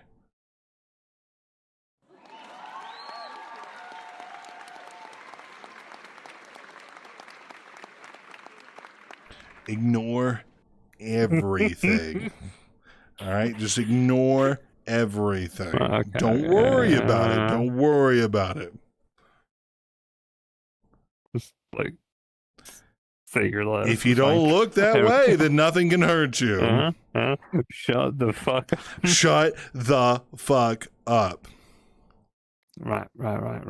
So, tea obviously in the UK is a lot different than tea in mainland. You don't really get cold tea, but it's becoming more popular because everything's going on fucking fire now. So, like a big can of Arizona iced tea, you've had that over here for I don't know how fucking long, but it's gotten sweeter and shitter from how it was when I first got it. When you got it in the glass ball with, you know, like the nice designs and shit on it. Now it's a can, but now it tastes like oily, like the high fructose corn syrup in it. So this brings me to you remind me, a video came out by a comedian called Man Carrying Things or whatever, and he made a really good point. So immediately when I hear that the Arizona iced tea that you were drinking is bad, my first thought is the word enshittification, right? Yeah. The comedian made the illustration through a very good joke that if we just keep saying enshittification so much, then it becomes neutraled out. The norm. The norm, right? I hate that. I hate that. I hate that so much. It's just like you can't use an M dash in actual proper writing now because or anything in threes for that matter. Oh yeah, you can't have anything in triplicate now, or you can't have anything that's, you know, vaguely Norse or anything like that. It doesn't matter if you're fucking Norwegian or something like that. Oh, what's that? Intrinsic, you know, like national culture? Well, fuck you. It's all Nazism. I'm just so upset because like this goes all the way back to doom and gloom because it's just everything's getting shittier. Everything is, you know, own nothing. I found out today that my car is a privacy nightmare. You know, the telemetry the cameras all over it. No, it doesn't have cameras, so that's good. It's just that it's just shooting off whatever, because my car had an app. It was shooting off. Yeah, it was shooting off. My car has an app where you can start the car from your phone, although the subscription service suddenly died, which is a little upsetting because I wanted it. You know, I wanted to have it. But no, whatever. So I gotta learn, go around how to disable it. And luckily, where I live, I can opt out of having data shared through it. I just have to, and I submitted it, and they were like, "Your information's wrong," and I'm like, "Great." I'm keep it wrong. That is something I have been doing a lot of, actually. So, I am in the midst of a security audit, or at least that's what I'm calling it, where I am going through every single account, changing emails, changing passwords, getting two-factor authentication, you know, all the stuff in between, and avoiding my cell phone number as much as I can, because what's the SMS stand for? It's like read my message. I forget. Scan my sent. SMS is really easily hacked, right? Or easily viewed across the network. Yeah. So you don't want to do OTP codes through your phone if you can avoid it. But some companies, whatever. So that said, unless it's like iMessage, in which case it's encrypted. Right. Surprisingly, Apple is one of the more secure networks, but you're still seeing your data, but at least you know it won't leave Apple. Right. It's at Apple, right? And like Apple Maps, out of all of the map things, is probably one of the more secure, easily accessible maps. God, I learned about Waze. I have been going through and poisoning the gamification. The gamification, but Waze is really good when you want to know where the flock cameras are, because there's no easily accessible deflock. Deflock Me has a map of where all the flock cameras are, and you can map it through there. But there's no like Android Auto version of it, so you can watch it on your phone. But there's so many of them, it'd just be constantly going off. In my area, it's like the main interstate, and then there are ways around it. And so Have you seen the videos on YouTube of the guy who basically Yeah. bought a bunch of flock cameras Oh, yeah. and went through them, like found residual images of when it was made in the factory? It's just like a big box full of flock cameras and someone walking around in the back of a factory. It's like, oh, we don't retain any information for longer than 30 days. It's like, here's shit from when someone turned it on in the factory. Oh, That is man. way older than that. But he was doing a bunch of videos and, you know, like finding out all the bullshit behind Flock. And then what happened? They installed a Flock camera opposite his drive. Oh, yeah. Oh, yeah. No, I've been watching all of that. And they do not just read your license plate. They do more than that. They read your car, your dents, your bumps. They're scanning your face. They are putting you up on all sorts of stuff. Stickers that you put on your car. Oh, man. The more recent ones will even copy the basically the MAC address of your wireless devices as you pass them. Yep. It goes, hey, I'm a Bluetooth device. Hey, I'm a Wi-Fi device. Do you want to connect to me? And your phone goes, oh, wow, look, this is here. Do you want me to connect to it? Even if you don't connect to it, it's still done a wee bit of enough a handshake so they can be like, right, now we can tell who's in your car with you. Oh. And it hurts, and it hurts, and it hurts. So I've switched over to Graphene OS on my phone. I've done it before. And it's a two-part reason. One, because of the privacy, and number two, I can side load apps because, you know, Android is now moving on to an Apple style environment. And with the whole ID identification thing, I just, you know, I need something. I need something to dissuade my anxiety. Well over the technology and not be, you know, controlled by the technology. Correct. It doesn't matter how much or how little it is. It's just something so you can say, I have chosen to give something my ID. I've chosen to do this. You're not forced to do it.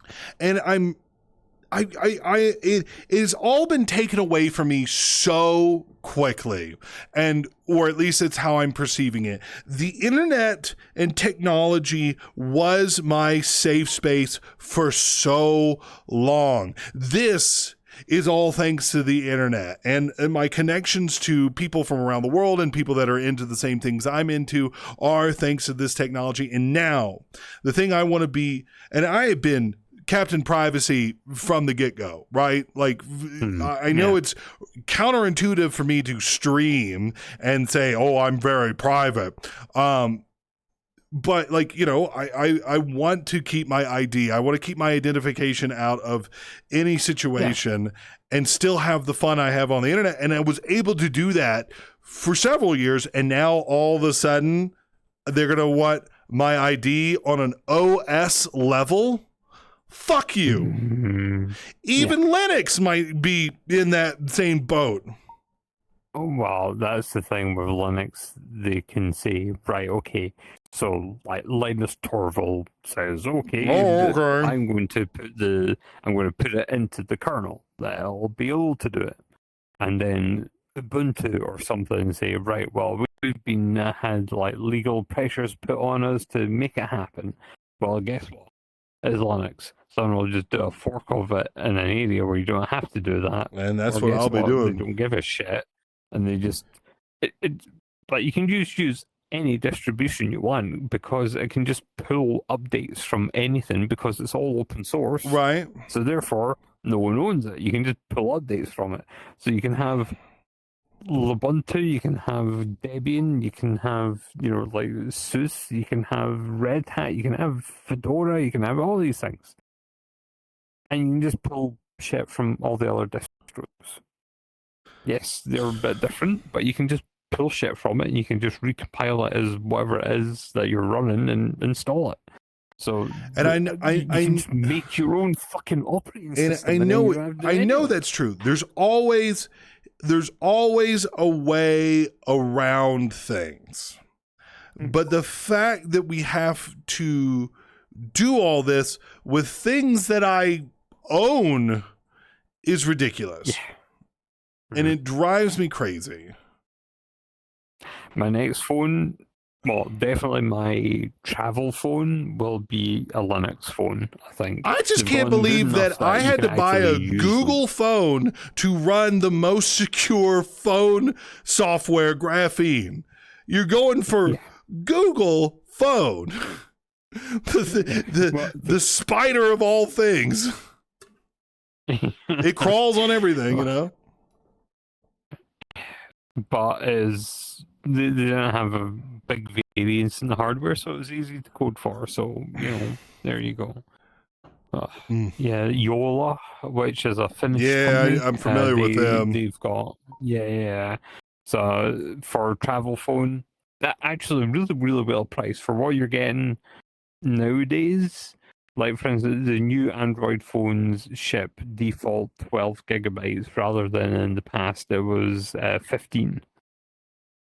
So they've actually removed some memory from the newer Pixel phones and things like that. So, but the Yola company are, like actually giving you, more than the previous phone had, and because it's Linux, it needs virtually fuck all. Man. I can't stress, how good Linux is at not hogging memory. Android obviously is Linux, Yes. so it's not that bad. No. But then you've got all the spyware that Google put in there, or Samsung or whoever, to like make their phone exciting and Yeah, handy Samsung and has One UI, I think is what it's called. And you can't bust that because you can't unlock the bootloader. And it's just dumb. Yeah. I've been fighting. And, originally, one of the reasons why I wanted to install Graphene so I could just watch YouTube without ads on my phone. Yeah, without having to pay for it. It's like, Right. I've got the fucking app. Sometimes it forgets and it just lets me minimize it and it keeps playing and I just leave it. Oh, because I see that as a small victory over bullshit like that. Well, with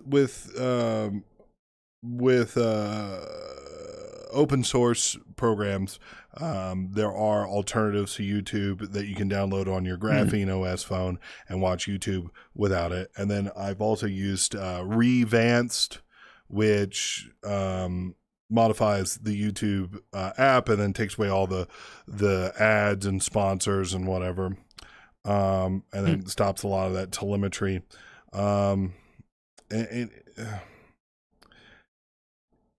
Originally, I meant to just do that. That's all I really wanted, was just to make sure I could watch YouTube without ads. And then I realized I needed to be more private. And then I've been changing passwords and emails. And now I'm glad I'm doing it. I really am, because I've learned that I've made over 20 Google accounts over the last 20 years. Because, for a while, Google was a great platform. Gmail was awesome. And regardless of the spying, it's still fucking good. Like, Google... Except for the search. The search has gotten real bad. Searches have gotten real bad. But yeah, so... The hardest part about this whole journey that I'm doing on this fucking privacy thing is leaving Google. Yeah. I used Chrome for a good wee while, and then basically I saw the way Google was going. I was like, I don't like this. And then I tried to remove myself from Google, and then I was like, shit, this is hard. They really got me, didn't they? That's the trick, right? That's the trick. You just hook them in with the good product, and then once they're there, fuck them over. Well, I managed to get out of it. Adobe. Oh, fuck Adobe. Oh, yeah, you got fucked. I told you. Yeah, you got fucked. So, I had used Adobe for a good wee while. And I stopped. I cut Adobe out and I've replaced it all with other applications that I can just buy and own and use. but I needed to use Adobe Creative Cloud at some point. So I used my work email, get a student account, and basically that worked fine. And then afterwards I cancelled it. Well, what they done was is that they basically reactivated it, and then at the end of the student, introductory phase, they then changed it from a student account into just an Adobe Pro account, but there was no payment information linked to it. So somehow they managed to link that account to my old account, which had an unrestricted, a pre-approved PayPal, entry on it. So 3 fucking months of Adobe getting charged to my PayPal account when I never gave them. And then they PayPal wanted to charge, information. and then they wanted to charge you a cancellation fee, right? Yes, Uh-uh. yes, they did, Nope. which is actually illegal. It It's is. not allowed to do that. You haven't used the service, therefore it can't charge you for it, especially when you haven't agreed into entering into a contract because they just fucking activated your account. Fucking ridiculous. Uh, Exactly. And this is why I say you have to have some good news sprinkled into your algorithm. If you don't, then you're fighting a losing battle. You're right. You're right. And it's just so easy to fall into that negativity spiral. It so is, because you could get a million comments on your YouTube video and said this is the best thing I've ever seen, and one comment will say I didn't like it very much, and that'll ruin your whole fucking year. It'll ruin it. There's no, you're ever thinking of that. Not at all.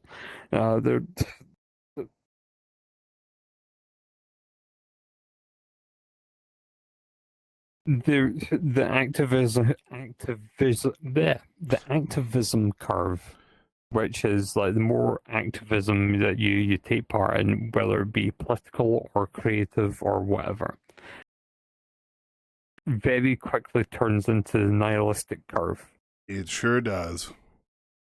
So being a wee bit of a nihilist is fine. You can use that for, looking at stuff and being like, what do I actually think about this? But then you fall into the depths of nihilism and you're like, oh, well, nothing fucking matters. Oh, it's like, no, it's like, it does matter. It's like, you just got to fucking frame things in a way that you can feel that you can actually affect it, that you can have some sort of hope of actually making a big change, which the lots of little small changes makes a big change thing. It is true, but obviously certain things will have more results. So I want to change how my YouTube channel works. Okay, you make a couple of wee changes, you can do that. Hey, I want to replace the entire government. Yeah, one's a wee bit easier than the other. I absolutely agree with that, because that is how I have been quelling my anxiety over this whole privacy nightmare bullshit, is that I'm actively trying to do something about it on a personal level. I'm never going to be completely anonymous online. That is just a given. But if I can make it a little bit, a car. Yeah, I drive a car and I use a credit card and I have a cell phone. If I just used cash, lived in a box in the woods, everything would be fine, right? But but by doing just something, it helps, and it makes me feel better. And as long as it's substantive and not performative. It is substantive. You can do performative stuff, but that's not helping anyone and just actually makes things worse. If you do something that's actually worthwhile and actually causes someone who wants to be a bit of a prick when it comes to asking you, what did you do today? Where did you come from? Where did you go? Then make their life worse somehow. Then that's good. That's a worthwhile cause. Yeah. Or, like chucking cheese slices on top of flock cameras. Oh man, what did that guy? I think that guy. Yeah, there was a guy in Florida that was just holding a sign in front of the flock camera. He was just blocking the flock camera, and the police came by and they're like, "What you doing? Blocking the flock camera? You can't do that." Yes, I can. And then he like showed them the legal document. Like, yeah, you can totally do that. And he's been sitting there for like months. Well, yeah, it's not a permanent thing. It's like he's just expressing himself. And I mean, there's enough. What are the positives about the whole flock situation? Is it actually made me go through and make sure I'm anonymized as much as possible. It actually was a positive in my life instead of just, I thought I was doing good. And having different accounts and being varied. And turns out, nah, man. And then Adobe managed to find you and charge you 3 months for something. That Yeah, buddy. You never are as good as you think until you really take a look at it. Oh my God. I thought I was good. And it just like so many of the passwords are the same or some variation of it. And I mean, yeah, I've never made any passwords, similar to each other. Never. Nah.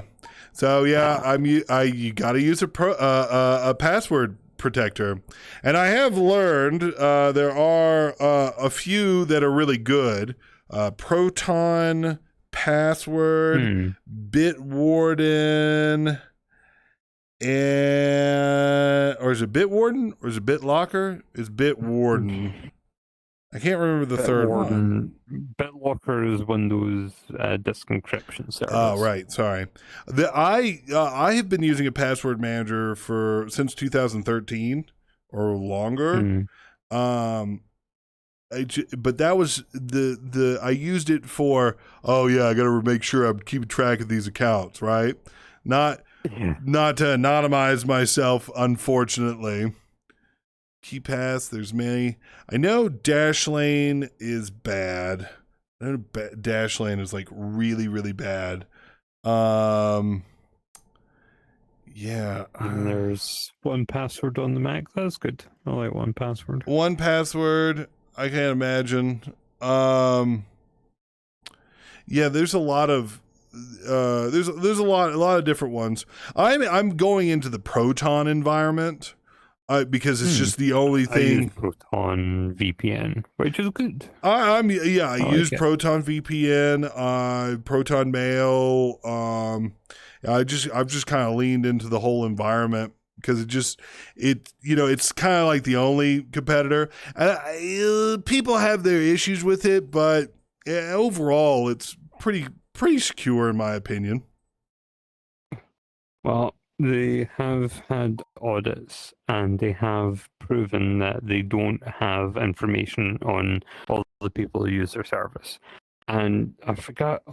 There's a speed checker out there that runs via Netflix. And that's important because if you run a speed checker on, like one of the big websites, they have that basically whitelisted, so it'll always go as fast as it can. But if you use the one that goes via Netflix, then they see that as streaming, and they'll probably throttle it. So you get to see what ISPs are actually, giving you the full bandwidth, right, or what ones throttle your data. That's really good. Proton basically maintained close to the actual throughput of the line, while other VPNs sometimes went down to like a tenth and things like that. But Proton's good. It's secure. It's fast. It's easy to use. That's another thing. I mean, yeah, just tick boxes and things like that. Yeah, I mean, like it's great. I've really benefited from it. And then I also kind of have been moving more towards the Brave browser. It's Chromium. It's Chromium based, but it also there's You've got Zen browser, which is Firefox based but extra private. Firefox is not bulletproof. Something happened recently. Well, like they do sell your data or they don't. I can't. There's something funky about it. Everyone sells your data, regardless. Everybody sells your Even if it's data. not direct, it's indirect, and still good enough to know where you are. I mean, I guess the answer is, at the end of the day, if it's free, you're paying for it somehow. Always have been, always will be. Ugh.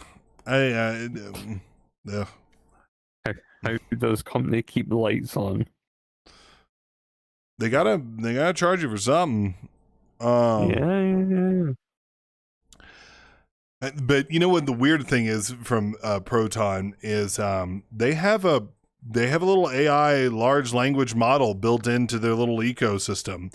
It's not attached to their other stuff. It's its own little doodad. I think you can attach it, but you have to like make the effort. It's not on by default. You have to attach it, not Right. that you have to try and find how to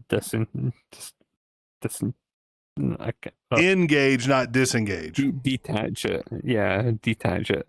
Disentach it is what I was trying to say. Disentach? That's not a word. So that's That's disentach. not how it works. Anyway, But it's interesting because I have been really trying to avoid all this AI stuff. And when we say AI, I mean large language models, right? But yes, predominantly generative AI, not Yeah, You use AI to check your spelling and things like that. It can do a good job of it. actually, it That's can't do spelling very accessibility well stuff. because it does it on a whole, not a granular level. That's why I've seen a lot of those memes about how many R's are in strawberry.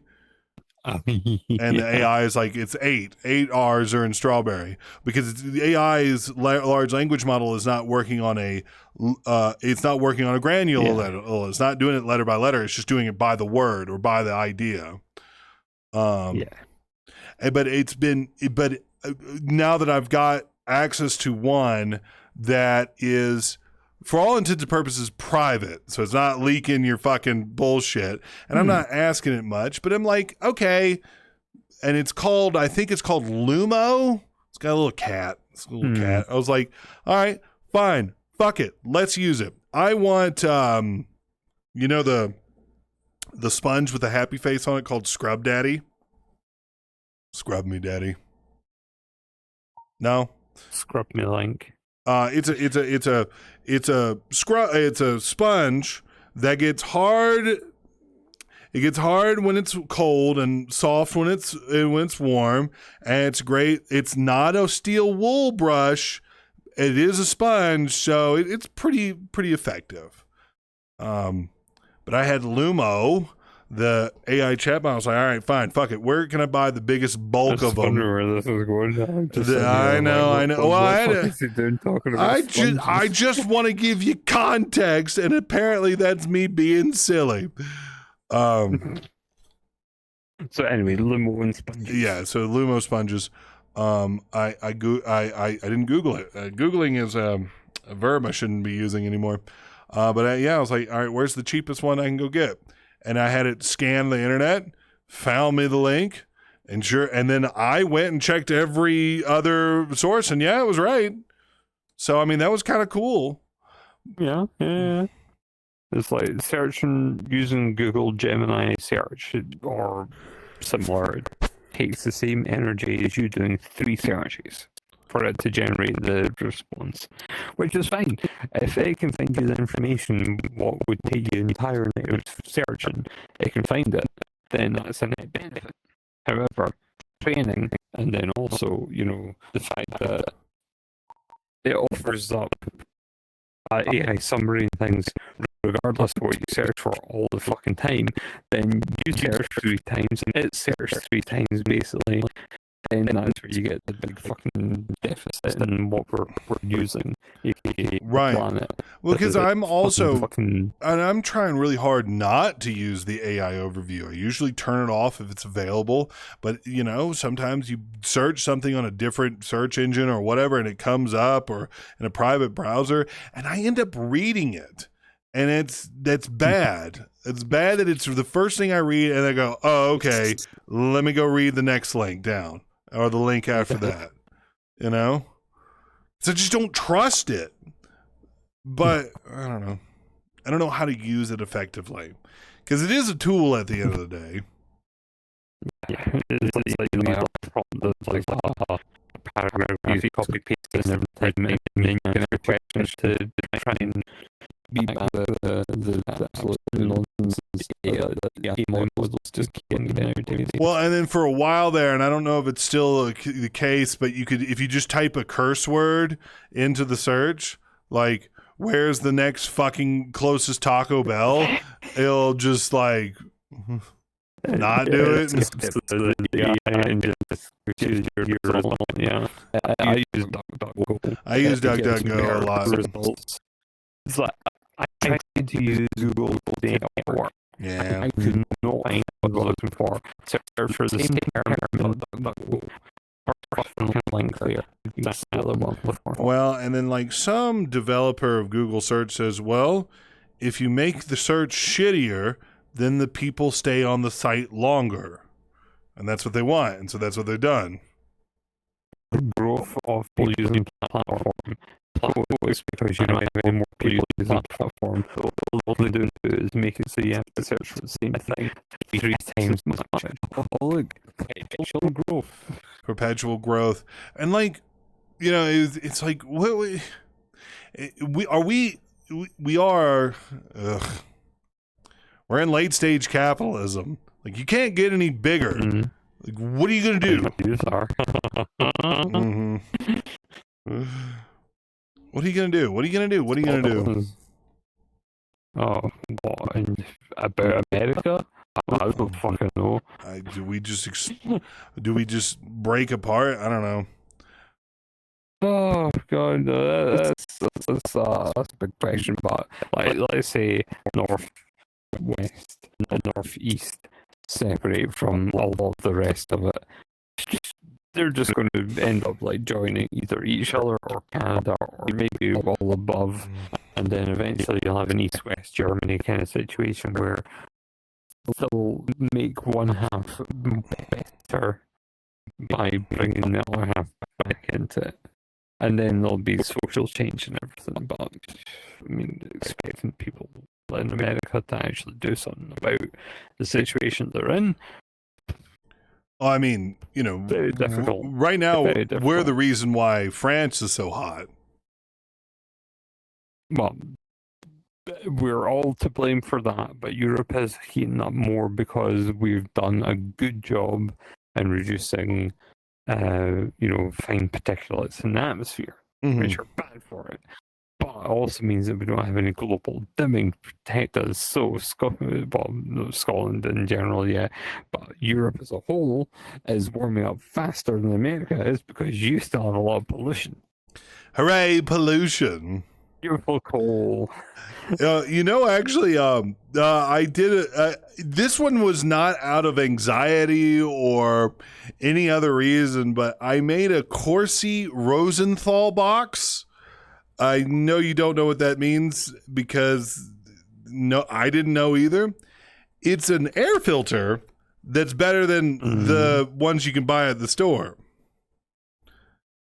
It is 4 air conditioning filters that you buy for like $20, duct taped together on top of a cardboard box, and then you get a box fan and have it blow out so it sucks air in through it and blows it out. Yeah. I've noticed a notable improvement in my air in my house. Like when you walk into my house, you smell the difference in a good way. It's not just farts and pollution. Now it's just farts. Even in places where it's not that noticeable, in general, like at my office at work, I noticed one day I turned the fan off that was on my desk because it was hot as shit, and then that day wasn't hot as shit. So, gotta like fucking fix shit and things. So I took the fan apart, and the blades were like coated in like thick black ooze. Oh yeah, I know what you're talking about. Because it's in a big city. And I was just like, holy shit, this room is like nearly completely sealed off from the outside environment. There's like no way for it to get in there, but it just seeps in everywhere. So now what have I got now? I've got an air filler. It's an IKEA one. It's like they sell fillers for it, and it costs like £5. £20 for the thing, and you get 2 fillers with it, and it's like £5 every like couple of months to replace the thing. It's made a big difference. But yeah, IKEA. I mean, I enjoy finding little things and little projects and feeling like I've accomplished something. And with this little air filter, and although it's not little, it's big. Yeah. It made me feel like I did something. Yay! Yay, let go. Hey. I get immense joy from doing that, or more often than not, organization. I think it might be a little bit of a I guess a tick or whatever. I don't know. Like every once in a while I'll just get angry, go rip out my closet and then organize it. Is that abnormal behavior? No, I like a lot of the time when I was younger predominantly, but still to this day, like 2 o'clock in the morning, I look at my room and I go, fuck this layout, and I just completely reorganize my room. Mm-hmm. I do like at 4 o'clock in the morning to reorganize everything. Parents would be like, what the fuck are you doing? Go to bed. And I'm like, no. Can't just I dismantled my bed. Oh wow. Technical glitch. It's a So couch. tell me, okay, one of the things I stopped myself doing, and this was I found myself going, wow, you are being absolutely ridiculous. It was, I had a spreadsheet. I was starting a spreadsheet of all the things I had in my kitchen. You're starting spreadsheets. Of all the food stuff in my kitchen, from like the paprika to the salt. So, because my thought process was, so that way I can figure out what I'm low on and go to the grocery store and be able to get it and know that I'm not, because I have 4 bottles of rosemary. I don't need 4 bottles of rosemary fucking bullshit, but I keep buying it because I think I'm out of it. So, like... Right. Okay, so rosemary is in the herb, right? Okay, yeah, I mean, like, it's, I keep buying the same things because I think I'm out of it. So I was like, I'll just start a spreadsheet. And then I got like 3 items in and went, this is too much. This is too much. You gotta stop this. Am I becoming obsessive compulsive in a true sense? I mean, obsessive compulsive means that you're trying to exert some sort of control over an uncontrollable situation, at least perceived that way. Then, I was more thinking about where the fuck would you find space for all that. But no. Oh, I have a lot of cabinet space. Yeah, my apartment has like fair. a crazy amount of cabinet space, which is dumb. I didn't even use a cabinet for all of a year. I was like, oh shit, I could stuff things in here. There's just like a loose hammer in there right now. That room for God knows how much, and it's got a single fucking hammer in it. Well, I mean, I've definitely organized my fair share of tools. My dad kept every fucking tool he ever got his hands on. And it was all this jumbled mess, and I finally pulled it all together, and I made 2 exact same toolboxes. Each toolbox has the exact same amount of tools and it has the full gamut. Very adult of you. Very adult of me. Very adult of you. But as wonderful as this has been, I'm gonna go have a wee nap. I see it. Yeah, you've been cruising on the downslope. Yeah.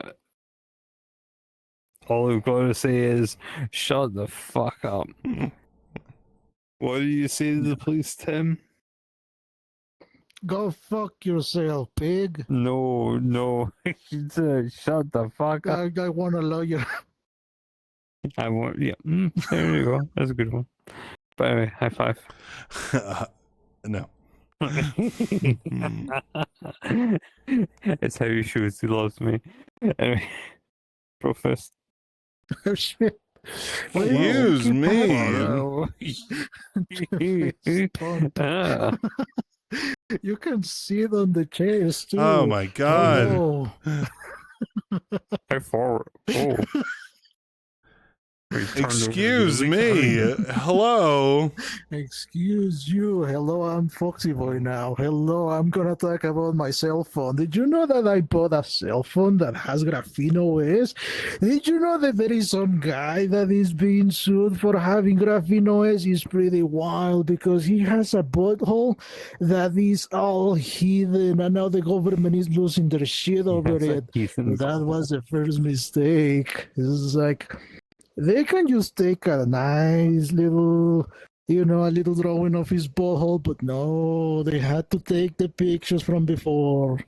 And all right, inside me. Isn't that right inside me? So glad I don't have face tracking.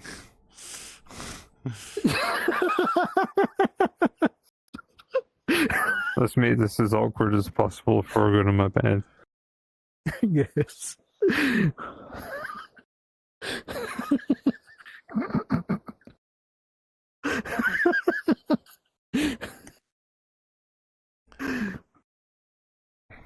What did you say at the beginning of stream? You stopped giving a shit about it?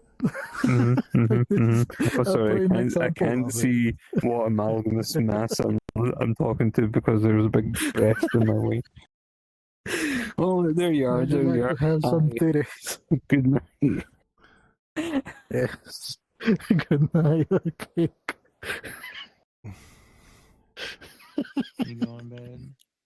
Yeah, I was only supposed to be up for like half an hour and it ended up being like 3 hours. 2 hours and 15 minutes. 2 hours and 15 minutes. One.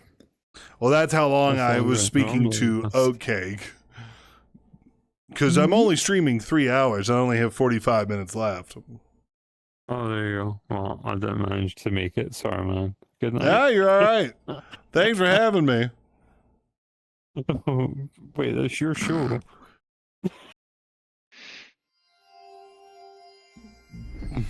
Poor Odors. Now is the Oatcake show.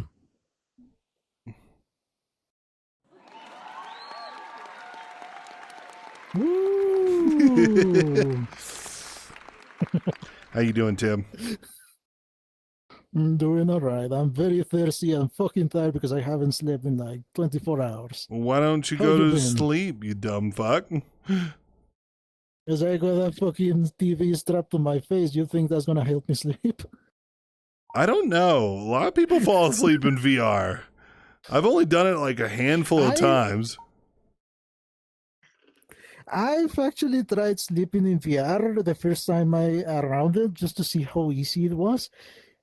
It was a piece of shit because it's just strapped to your face, it squishes your skull, it tricks your circadian rhythm. However, I did start figuring out that I started associating it with sleep because I made the mistake of wearing the headset before going to bed. Oh shit, I'm dying. Why am I dying now? I don't I know. started figuring out that my brain started associating the headset with sleep because I kept wearing it before sleep, and it was strange. I did fall asleep like twice, and I know one of those happened in one of the Mikarsa stream, and I think they recorded me snoring somewhere. So there is a recording of me snoring. Hooray! Hooray! I mean, you've seen me fall asleep. I remember the last time I fell asleep, I was just so physically tired, but for some reason, I was like, I want to be in VR. And then I just fell asleep in my chair, hanging out with all you fuckers.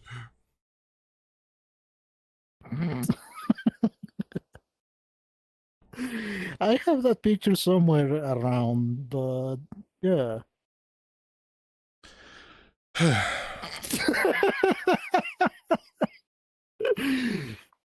What am I missing? What am I missing? You're not missing anything. This is. I find the whole concept of trying to sleep in VR rather strange. It's like I understand the social need to sleep with other people, but at the same time, I don't think it equates to having that exact same thing as having somebody else genuinely there with you, because you don't feel the closeness. It's like it tries to trick your brain, but it really isn't there. So I assume it has something to do with the whole people feeling that they have phantom pain or something. Phantom like that. touch, you know, because it's not phantom pain, it's anticipation. You are anticipating being touched, so your brain kind of gives you that dopamine that you're about to be touched, and I guess that sort of situation, but I don't experience it. I mean, well, there's been a handful of notable examples in my VR experience where I've kind of had phantom whatever bullshit. But like, honestly, this is part of the reason why I don't fucking hug people in VR chat. I just don't like it. It's like, here, hug a pixel ghost, and here I am standing naked in my room doing this. I don't care for that. Yeah. What are your thoughts? It's given the fact that I've gotten VR fairly recently, I can understand why you have that not wanting to hug people, because there is the expectation of the touch. It's not that I have phantom sense or anything like that. It's just like it's trying to mimic the social cues of giving someone the embrace, but not being there, and it kind of feels, at least to me, it has made me feel a little bit more empty than not. So I can very much understand the whole concept, but it really depends on the social situation, because... Well, I'm upset that there is an expectation that I will hug you or hug someone back, and it's like, why? And then if I don't, I'm perceived as the negative, and it's like, fuck that shit. I get pissy, but we all know I get pissy. I'm pissy all the time. I'm pissing right now. So people give you shit for not hugging them back? They'll be like, what's wrong? What did I do wrong? Come on.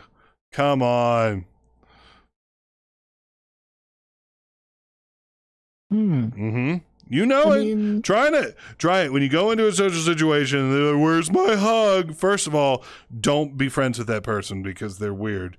Never say, where's my hug? That makes you instantly creepy. But like, just don't hug back. You're like, no, thanks. I'm good. Be polite about it, but it'll blow up in your face, guaranteed. Yeah. Again, I feel that has more to do with people's social skills, because it's role-playing the actual scenario where you have to do it.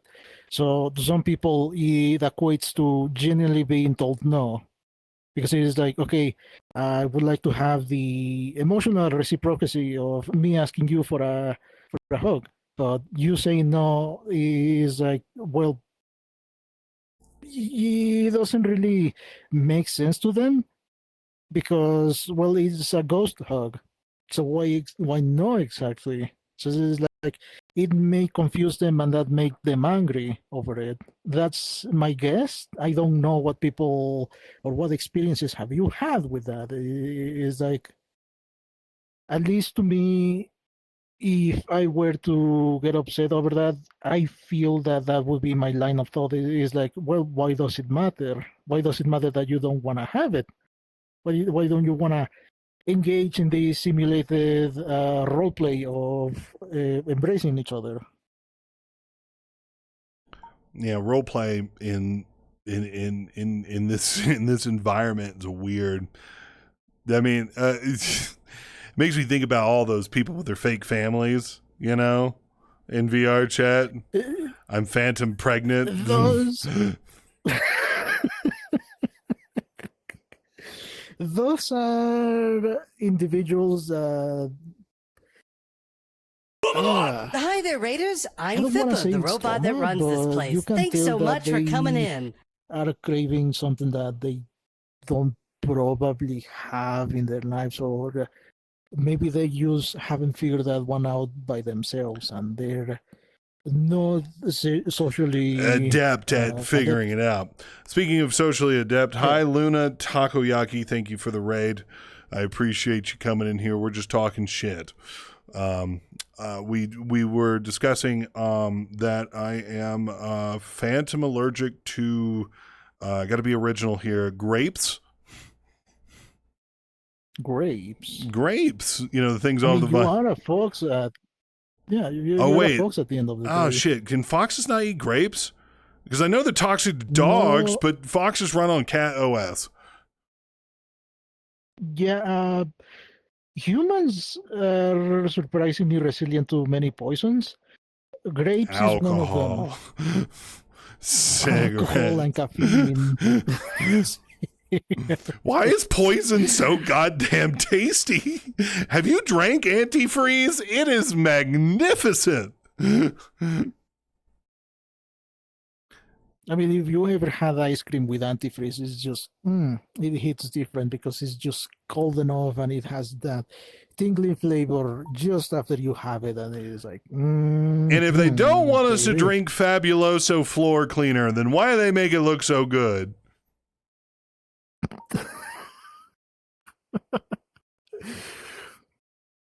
Well, it is. I want to say it just teaches you that funny fluids are funny, and it makes you have funny experiences. Yes, if I drink enough of the funny fluids, I fall down and don't get up again. I mean, if you drop it on the floor, of course you're gonna trip on it. It's like it is soap at the end of the day. It's like it's kind of hard to walk on soap. Do you have a bar of soap in your shower? Do you use a bar of soap or do you prefer liquid soap? Personally, I prefer a bar of soap. I've had liquid soap before, but I've encountered that it's easier for me to maintain the how much soap do I have and how much. When I'm buying groceries and shit, it's easier for me to know, okay, I need to buy more of this, because if it's in a dispenser, I don't know how much fluid is in it until I pick it up. So I lose track of it. So it's just easier for me to have a bar of soap where I can see it. Oh, yeah, it's really fucking small. Interesting. I almost primarily use liquid soap, and maybe because I'm just so easily frustrated. Because jokes aside, those jokes are lame. I want to be very clear. Those jokes are lame and you're not original. I drop the soap a lot. You're not original. Shut up. I drop the soap a lot. And so I have a bar of soap, but I primarily use liquid soap because, you know, that's good. Now, do you use a washcloth? I do. I have a washcloth for my face, a washcloth for my body, and a washcloth for my intimate areas. I'm a man. I just use my hand. That's what my mom taught me.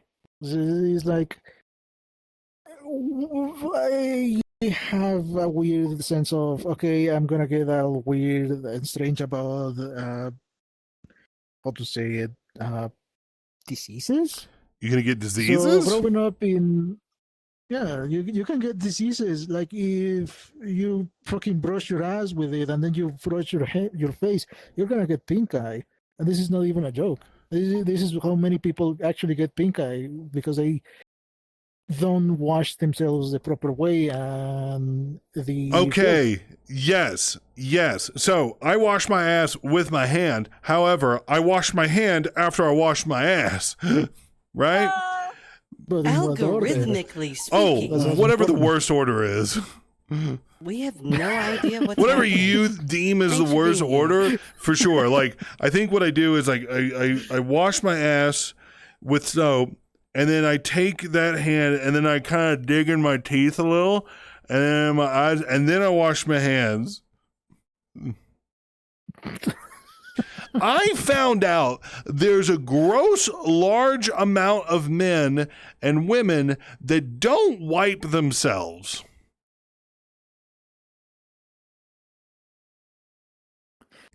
If you read Girl Dinner Diaries, the amount of times the girl's like, and he doesn't wash his ass.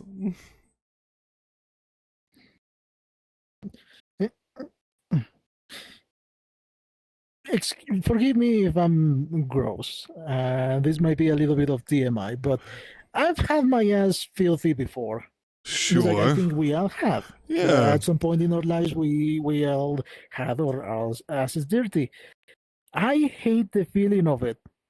How the fuck can you go your whole day with a fucking? How do you go your whole fucking day dirty without asshole? wiping your butthole? There's very few Yeah. words that I can It's like use to it help you with lubricates this. your ass cheeks and it feels But weird sincerely, and it also causes irritation. No. How can you live No, with the no. irritation throughout your No. day? It's just like it doesn't take more than 5 minutes. Just go to the bathroom, wipe your ass, wash your hands, and boom. Everything's going to be great. This is Everything's like- going to be gravy. Yeah. I don't know. Yeah, because if you don't wipe it, you're constantly thinking that you didn't wipe it because you're feeling it. I Why- I got told when I was in high school by a young lady, she said, "Hey man, you smell bad." And ever since, I have made it a huge point to shower, shit and shave, but like, be clean and to smell good. Because the rule of thumb is if you can smell yourself a little, everyone can smell you a lot. And I cannot, I am incapable of living in someone else's shoes that refuses to bathe. And why are they always at conventions? Why are these motherfuckers at conventions? It's inconvenient to them. It is like you wake up and you sit on your computer and then you forget to shower and then they just find it very inconvenient because it doesn't stimulate them enough. It's like they don't have the stimulation in the shower because to them it's just boring. That's what I found out. We some people that were in my life that were like that. They just found it really fucking boring. This is like you can shower really quickly. Hell, you can even take your phone, put your phone in a Ziploc bag, and just watch YouTube videos on that. This shit. is how And you bring porn into the shower. Put your phone in a bag. I mean, if you haven't figured that out since you were a teenager, then what are you doing with your life? It was about 3 years ago, so that's when I figured it out. I feel a little dumb that I didn't. Also, I mean, but it all started because I wanted to have. I was like, I'm in the shower and I'm like bored, and so I was like, oh, I'll get music. So I bought a waterproof, speaker, and I would turn on the music and then Bluetooth into the shower, right, with a waterproof speaker and listen to music and stuff like that. And then slowly it dawned on me, it's like, oh, I want to change the music. Well, how would I bring this in? So I put it in a Ziploc bag, and then It changed your life forever. to also illustrate how much of a boring person I've become, I often will, instead of doing the obvious thing, I'll watch YouTube videos of like, well, doom and gloom or whatever, I'll watch like the morning roundup with NPR or some dumb shit while I'm showering. And then my dumb ass, I'll be like, oh, fuck, I just sat through that entire 30-minute YouTube video here in the shower.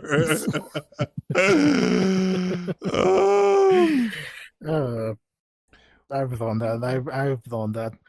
I cannot have my phone in the shower. It's like something that I came to find out.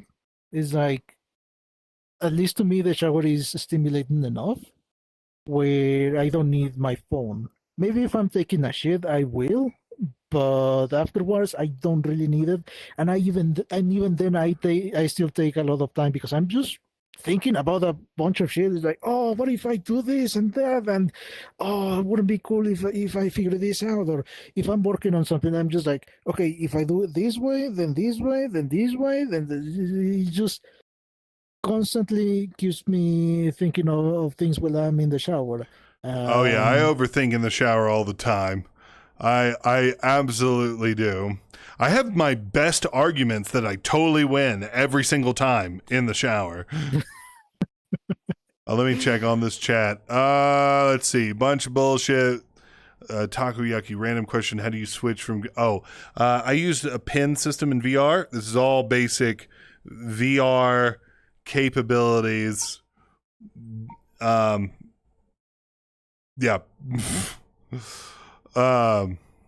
There's What? Yeah, I don't know how we got on the subject of washing our asses to all the way to what kind of soap we use in the shower. I shower every day. I've been eating healthier, as I've proclaimed to the heavens multiple times.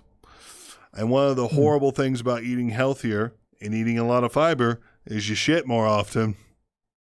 Mm-hmm. Yep.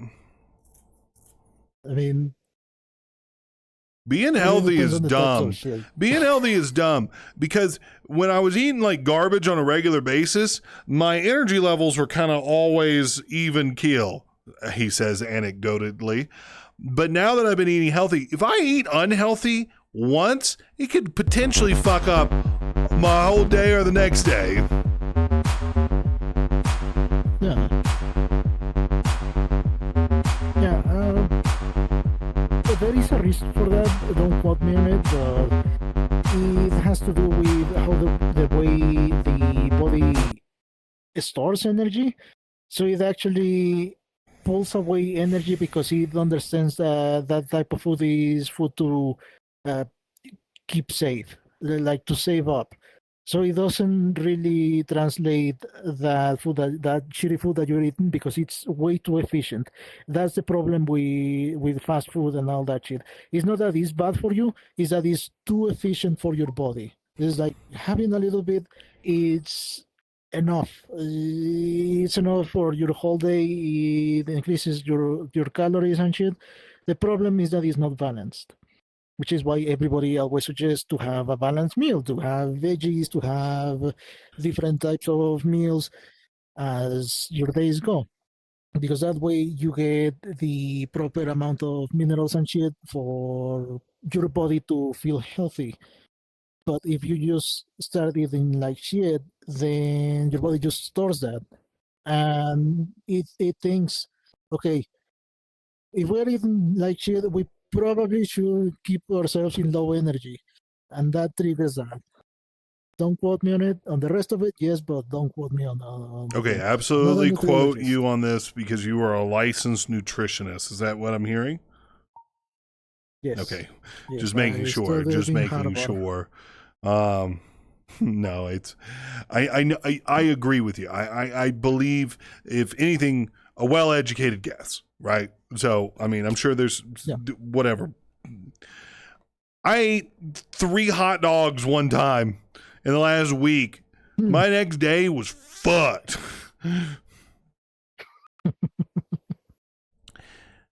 Well, did you feel too full?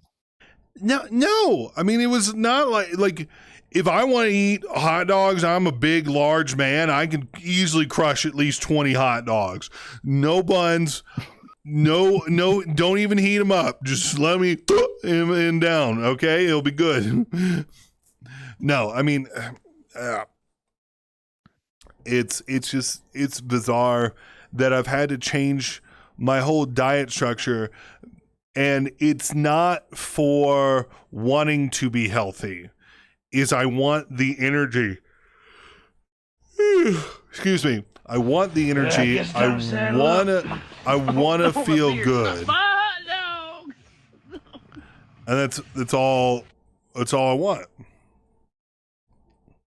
Yeah. Well, has it been working? Yeah. Fucking Christ, it's totally been working. Every morning I wake up and I have a kale-based smoothie. God, I'm fucking garbage. It used to be wake up in the morning and have a glass of goddamn American OJ, a revolver, and 6 pounds of bacon.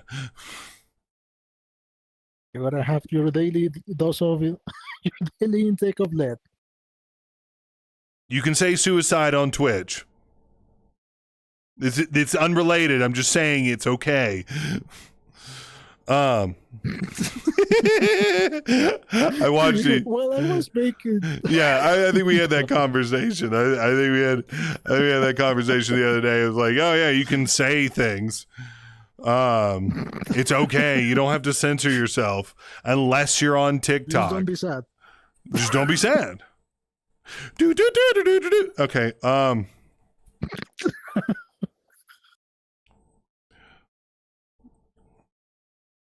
My smoothie is usually 2 cups of this green drink called Suja.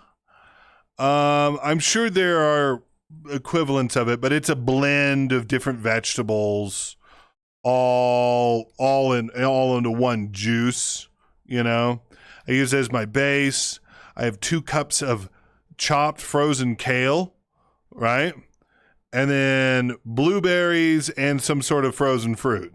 And that is, chia seeds and Greek yogurt. And that's how I start off my day. And I can tell within an hour, yep, I'm good to go. Let's get going, motherfuckers. Yeah. Yeah, it's Oops. it's probably just gonna have your whole digestive system running for the rest of the day. It's like no wonder why you're shitting. Oh man, you know, constantly. I'm shitting constantly. And then I found that if I do that, if I do some sort of fish-based lunch and a hardcore spinach chicken salad at the end of the night, I'm fucking flying awesome. I don't know. I really want to speak to a nutritionist. I really want to speak to a nutritionist and go, hey, is this okay? Should I be doing this? Am I fucking up? I feel like I'm fucking up, but I you know, the immediate short-term benefits outweigh the long-term fuck-ups. Yeah. Yeah, well, most of these tend to do with your stature, your body weight and shit, and also your age.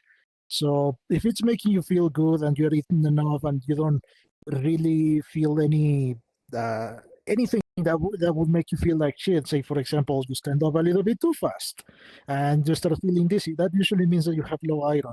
So if you're not having or experiencing any of those things, then it probably is good. Still, if you really want to make 100% sure, then the only way to know is getting yourself some studies. But that's something the doctor has to tell you. And given the place that you live in, I don't know how cheap that one is going to be. Oh, we don't go to the doctor. We just don't. It's evil. Nope. I went to the doctor.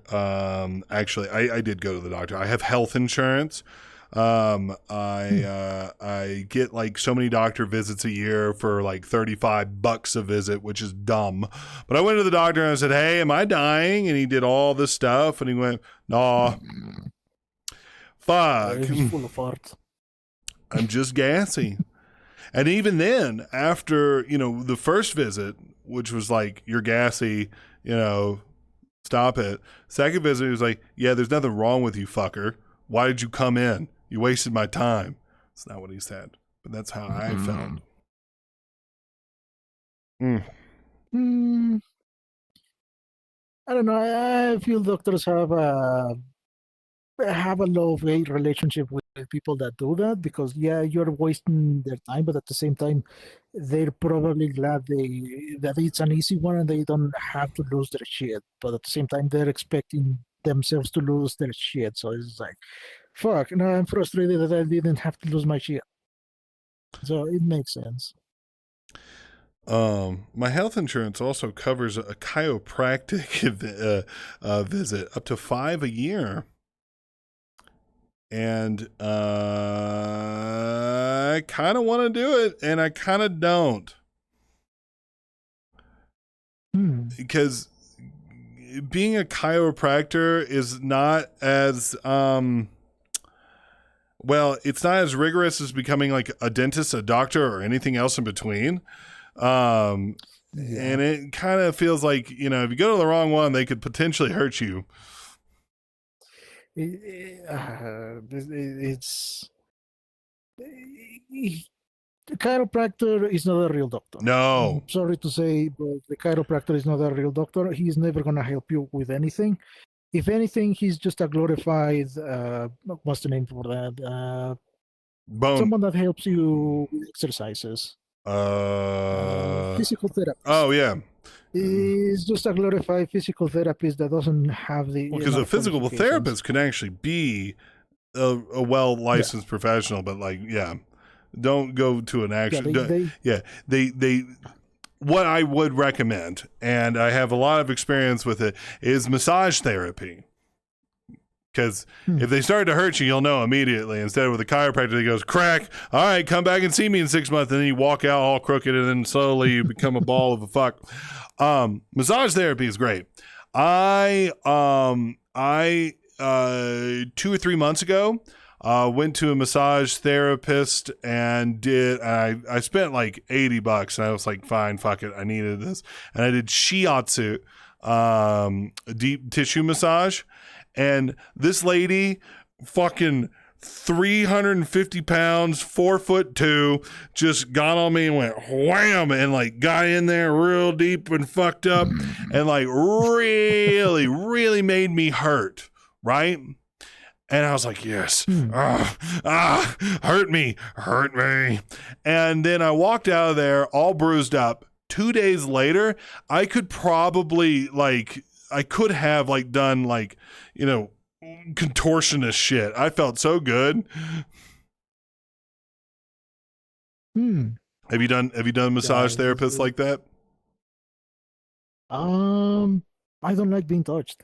It's like every time someone has tried to give me massages, it just feels weird to me, and I do not like it. So I actually never had a massage in my life.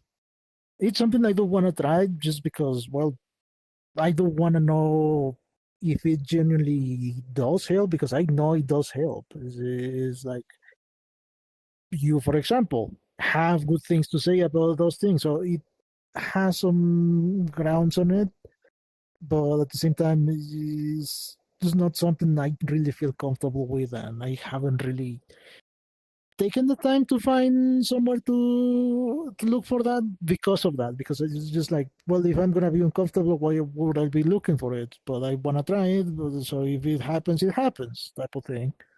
I still like it when I can crack my back. Oh, I did it. Yay. Oh, that kind of felt good. I used to be a very crackly person when I was growing up. It went away in my early 20s, but I would be able to just crack the shit out of my body, my neck, my back, my pussy, knees, and my crack. wrists.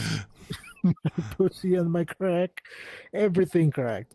You know, when But I hear pop that then, pussy, I hear pop.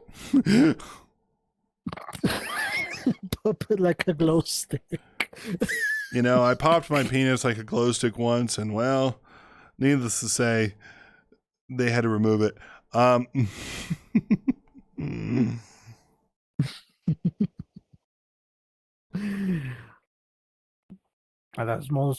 must has been one angry acorn.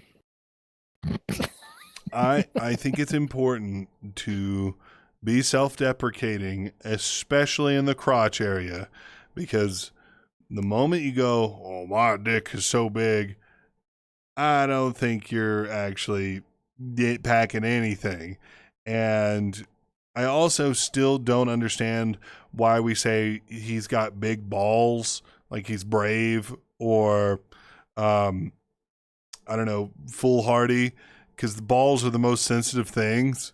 Why why would we say that? If I had to take a guess, it probably has to do with he produces too much testosterone because his balls are huge. It is like, and that makes him take bad choices. It's like, As soon as they told No. us that Gatorade lowers your sperm count, me and my buddies went out to the store and drank gallons of it. No babies. No babies. No babies, no babies, no babies.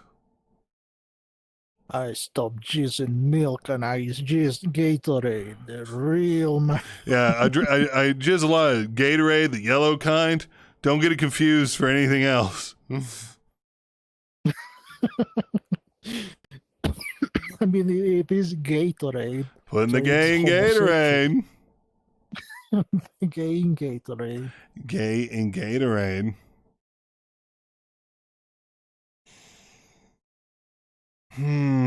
Yeah, that surprisingly, that thing Gatorade is more prone to give you diabetes than normal soda because it actually has a higher amount of sugars and everything else. But it has electrolytes, which is what the plants That's the crave. thing.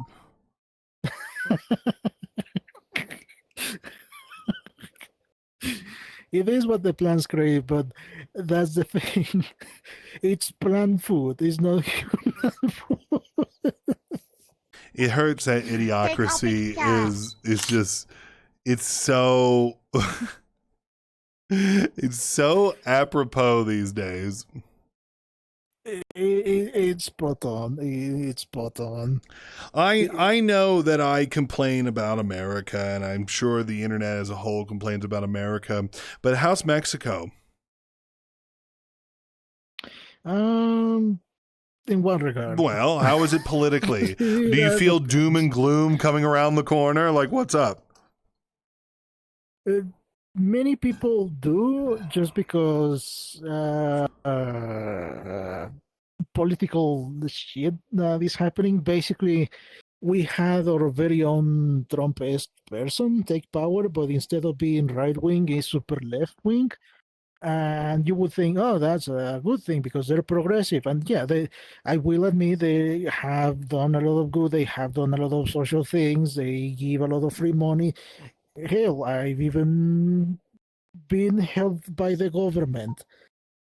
But they are run by basically cartels. The only difference between the Mexican cartels and the United States cartels is that one wears suit and the other doesn't. And one is called a corporation and this one is just called Mexicans. So it's basically that, but they are just running basically the whole government. And safety-wise, it has gotten far, far more unsafe because of that. Because the guy just started stealing a lot of money. They took away a bunch of things that would actually help the infrastructure and help the environment and all the good stuff in favor of filling their pockets, but they're also wasting a bunch of money on things that are gonna be good for the short term, but not for the long term. Thankfully, because we're kind of a neutral country, and because we do export a lot of drugs, the economy hasn't gone to shit as bad as it has, but it has gotten far harder to buy groceries. It's like 5-6 years ago, when I was living alone, I could actually afford to be alone, and with 500 pesos I had a whole month of food. Now 500 pesos only buys me like 3 days. So it's like an outrageous amount of everything just gotten more expensive because of the foreign influence, local influence, and many things. Because sadly, the people trying to steal and make drugs don't really give a shit about everybody else. So they're gonna bully the farmers, the hard workers that would actually keep the economy running, because they want the land to grow drugs or to do something about it. I'm not entirely sure what they do with it, but it is illegal. So they burn fields, they do a bunch of shit just because they want to be bullies, Right. because they can afford to be bullies. So everything gets more expensive. Lime got really fucking expensive, which is like a staple here in Mexico. Eggs hasn't gotten very expensive because, funny enough, chicken is run by the cartels. Oh, I think I knew that. Yeah.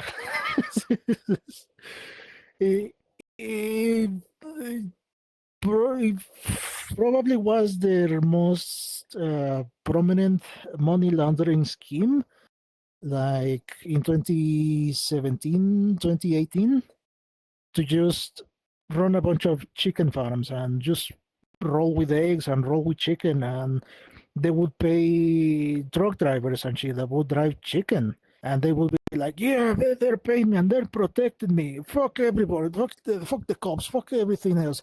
The Cartel Jalisco Nueva Generación and shit, they're the heroes because they're paying me money. It's like, you're just a tool, man. They're gonna shoot you down as soon as you're not being useful to them.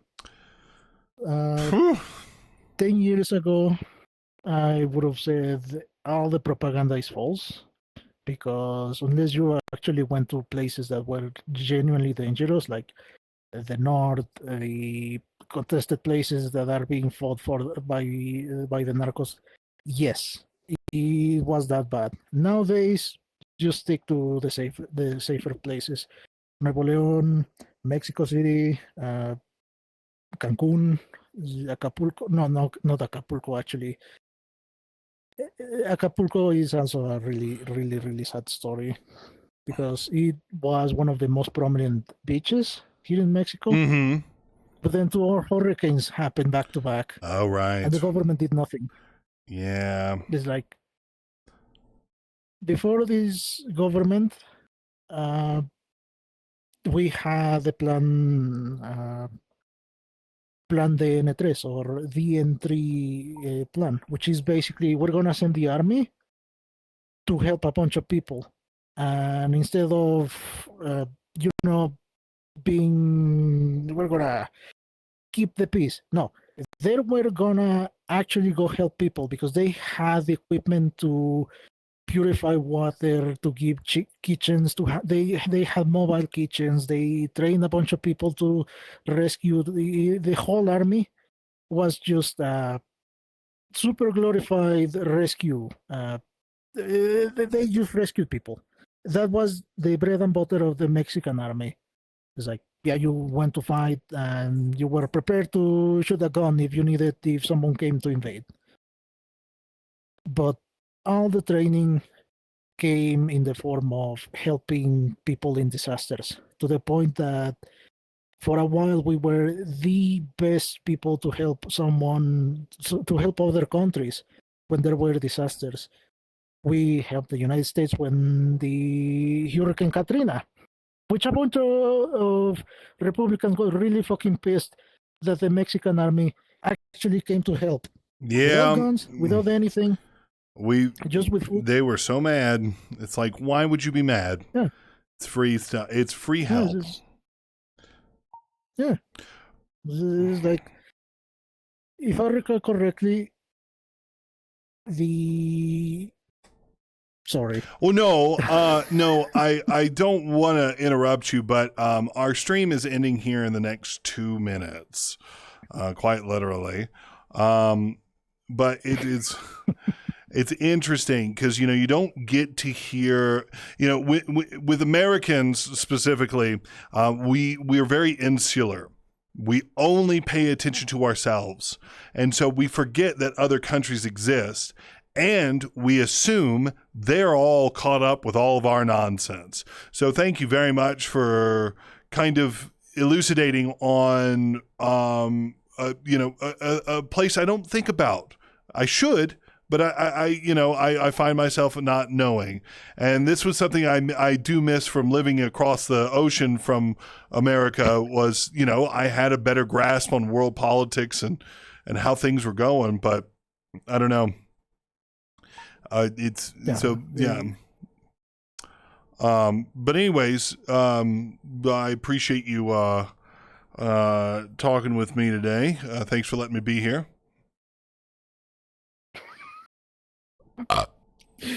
Thank you for letting me sit inside of you. Don't take that out of context. John, that has been sitting all the way over there the whole time. Come on, John.